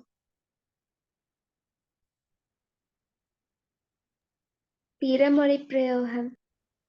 ஓகே, பிறமொழி பிரயோகம் பார்க்கலும். அதாவது இந்த தமிழ்ல வந்து சிறுகதை இருந்தாலும் பிறமொழி சொல்லும் பயன்படுத்திக்குது. சொல்லுங்க பார்க்கும் இதுல இருந்து பிறமொழி சொற்கள். சமுக்காலம், சிப்பந்தி, நிசம், ஜோட்டால, எஸ், சமுக்காலம், சோழி, ஜோட்டாலே இப்படியான பிரமொழி சொற்கள் பயன்படுத்திக்கிறத பார்க்கலும். அதாவது அதாவது என்ன வரின்னு சொன்னாது, இந்த ஜோட்டாலை அடிச்சு வெளியே பார்த்தும் இவனை எங்கடா குண்டோட கைலாசம் போயிட்டீங்களா அப்படி அந்த வரி வந்து எங்களுக்கு உதாரணமா எடுத்து காட்டலும். வேற இந்த மணிப்பிரவாள மொழிநடையும் கையாளப்பட்டிருந்த பார்க்கலும். இந்த சிறுகதையில வந்து மணிப்பிரவாள மொழிநடை, அதாவது வடமொழியும் தமிழ் மொழியும் சேர்ந்து கலந்த மொழிநடை. அப்ப இந்த மொழிநடை இங்கே கையாளப்பட்டிருக்கிறத பார்க்கலும். மேலும் இந்த மொழிநடை பிரயோகம் பார்த்தோம்னு சொன்னால் சின்ன சின்ன வாக்கியங்கள் கையாளப்பட்டிருக்குது, அதை கொடுக்கலாம். சிறிய சிறிய வாக்கியங்கள் கையாளப்பட்டுள்ளதனை ஒரு மொழிநடை சிறப்பாக சொல்லும். அதாவது சிறிய சிறிய வாக்கியங்கள் பயன்படுத்தப்பட்டதாலதான் அதை வந்து ரீட் பண்றவங்களுக்கு படிக்கிறவங்களுக்கெல்லாம் இலகுவாக புரிந்து கொள்ளலும் என்றதுக்காக வேண்டி கதை ஆசிரியர் வந்து இப்படி சின்ன சின்ன வாக்கியங்களை வந்து இவரு கையாண்டிக்கிறாரு. அப்படி கொடுக்கலாம். ஓகே, இப்ப ஃபர்ஸ்ட்ல இருந்து சொல்லும் பாப்போம். மொழிநடையில வந்து என்னென்ன சொல்லலும். ஒரு 7 விஷயம் மட்டும் சரி எழுத தெரியணும். வடமொழி சொற்கள் பிரயோகம். ஓகே, அது உண்டு. ரெண்டாவது எளிமையான தொடர்கள் கையாளப்பட்டது. ஓகே, வேற மூணாவது இலிசன மொழி பயன்பாடு. ஓகே, இலிசன மொழி பயன்பாடு. மொழி. ஓகே, அஞ்சாவது. ஆறாவது வேற்றுமொழி சொற்பிரயோகம். பிறமொழி பிரயோகம். ஓகே, பிறமொழி பிரயோகம். ஏழாவது. அடுத்தது வேற மரபு தொடர். மரபு தொடர் பயன்படுத்தப்பட்டது. வேற சிறிய வாக்கியங்கள் கையாளப்பட்டது. சிறிய சிறிய வாக்கியங்கள் கையாளப்பட்டது. ஓகே, இப்ப எல்லாருக்கும் பாடம் ஆயிக்கும். இப்ப எழுத தாங்கிக்குது. இப்பயே நீங்க விட எழுதி வச்சீங்கன்னால் நாளைய மார்னிங் ஒருக்க ஷோர்ட்டா பாத்தீங்கன்னால் தியாகம் சிறுகதை எடுத்து பெரிசா படிக்க வேண்டிய தேவை வராது. அதுக்கு போறோம் நாளைய மார்னிங்கும் ரிட்டர்ன் கொஞ்சம் எடுத்து நீங்க எழுதின விஷயத்த அப்படி நார்மலா பார்த்தா போதும். நீங்க எக்ஸாம் டைமும் படிக்கணும் வைக்க வேணாம். பிறகு படிக்கும். எக்ஸாம் டைம் வந்து நீங்க ஏர்லியா அப்படின்னு சொன்னால் எக்ஸாமுக்கு முந்தின நாளைக்கு கொஞ்சம் ஷோர்ட்டா படிச்ச விஷயங்களை கொஞ்சம் அப்படியே ரிட்டர்ன் ரிமைண்ட் பண்ணிட்டு போறேன். அப்ப அதுக்கு தான் நான் இப்ப படிச்சு வைக்கணும்னது. இந்த 7 நாளும் உங்களுக்கு சரியா யூஸ் பண்ணதுக்கு ஒரு டைம் டேபிள போட்டு அதுக்குள்ள மாதிரி செமினாரை செஞ்சுட்டு போறேன். அப்ப நீங்க இந்த டைம்ல இந்த விஷயத்தை தான் செய்யணும். இப்படி செஞ்சீங்கன்னால் எக்ஸாமுக்கு முந்தின நாளைக்கு ஒரு ப்ரெஷர் இருக்காது, ஒரு பயம் இருக்காது. இல்லைன்னா நான் ஒன்னும் படிக்கலைனா இதை பார்க்கலேன்னு நீங்க கஷ்டப்படுவீங்க அந்த டைம்ல. அது எனக்கு தெரியும். அப்ப அதால அதுக்குள்ள மாதிரிதான் நான் இதை செய்யறேன். இப்ப நீங்க எல்லாரும் சரியா எல்லாருமே அதே டைம்ல நீங்க ஜாயின் பண்ணி படிச்சால் அப்படி ஒரு ப்ரெஷர் வராது. வேற ஸ்கூலுக்கு போறேன், கிளாஸ் போறேன்னு அந்த டைமை இந்த செமினாரை கட் பண்ணிட்டு நீங்க போனீங்கன்னு சொன்னா இனி அந்த ப்ரெஷர் வரும் தானே எல்லாருக்கும். இப்ப அந்த டைமும் வந்து எனக்கிட்ட யாரும் என்ன செய்யற, இப்படி படிக்கிய, இந்த டைம் டேபிள் எப்படி போட, அப்படி கேட்க வர வேணும். நான் எந்த நாளும் சொல்லிட்டு வரேன் இந்த வேலை செய்யுங்கன்னு. நீங்க சரியா செஞ்சு வந்தால் அந்த லெவலுக்கு வரையிலும், எல்லாருக்கும் நல்ல லெவலுக்கு வரையிலும். இப்போ சரியா யூஸ் பண்ணுங்க எல்லாத்தையும். இப்ப அடுத்ததா வந்து பாருங்க, இந்த நைட்டுக்கு நாங்க கவிதையில கேள்வியே நைட்டுக்குள்ளது. இந்த கவிதையும் இலங்கை ஆற்றுப்படை கட்டுரையும் இரு துயரமும் பார்ப்போம். 3 விஷயம் பார்க்க இருக்குது நைட்டுக்கு. நைட் கிளாஸ்ல எல்லாரும் ஜாயின் பண்ணுங்க. நான் நைட்டுக்கு வந்து எல்லாம் உமதே, அதே மாதிரி இலங்கை ஆற்றுப்படை இரு துயரம் 3 விஷயம் உங்களுக்கு தருவேன். 3 விஷயம் ஃபுல்லா தருவேன். அடுத்ததா நாளை மார்னிங்க்கு தேம்பாவணிட கேள்வி பார்த்துட்டு 8வது வினாட விடை வந்து எழுதுவோம். அதோட பகுதி 1 பேப்பர் முடிஞ்சு உங்களுக்கு வந்து இப்ப நான் சொன்ன மாதிரி நாவலை வந்து நான் மெயினா இப்ப லாஸ்ட் வரை வச்சது அதான் ரீசன். நாவலை வந்து ஒரு செமினார்ல ஃபுல் செஞ்சு முடிக்கலாம். நாவல் ஒரு 2-3 கேள்வி விட சொல்லித்தரையில, மற்றபடி நாவலை வந்து செமினார்ல ஃபுல்லா செய்யலாம். அப்ப அதாலதான் நான் நேத்து நாவல் என்ன 3 month ப்ராஜெக்ட்ல ஸ்டார்ட் பண்ணினேன். அப்படி நாவலும் இந்த முறை எதிர்பார்க்கலும். அப்படி நாவல்ல வந்து படிக்கொண்டவங்க நீங்க அதுல ஜாயின் பண்ணுங்க. நாவலும் இப்ப நேத்து ஒரு கிளாஸ் நடந்துச்சு, இன்னைக்கு 2 கிளாஸ் போடுவேன் நாவல்ல. இப்ப நாவல் பகுதியை வந்து நீங்க கிளியரா படிக்கணும் என்றால் நீங்க அந்த 3 month ப்ராஜெக்ட்ல வந்து ஜாயின் பண்ணுங்க. அவத்துல நாவலும் அதே மாதிரி கட்டுரை கவிதை பகுதிகளும் அதே போல அந்த சிறுகதை செஷனும் அங்கே செய்வேன். ஓகே, இப்ப நான் இதோட கிளாஸை வைண்ட் அப் பண்றேனா? ஓகே, அஸ்ஸலாமு அலைக்கும் வரஹ்மத்துல்லாஹி வபரகாத்துஹு.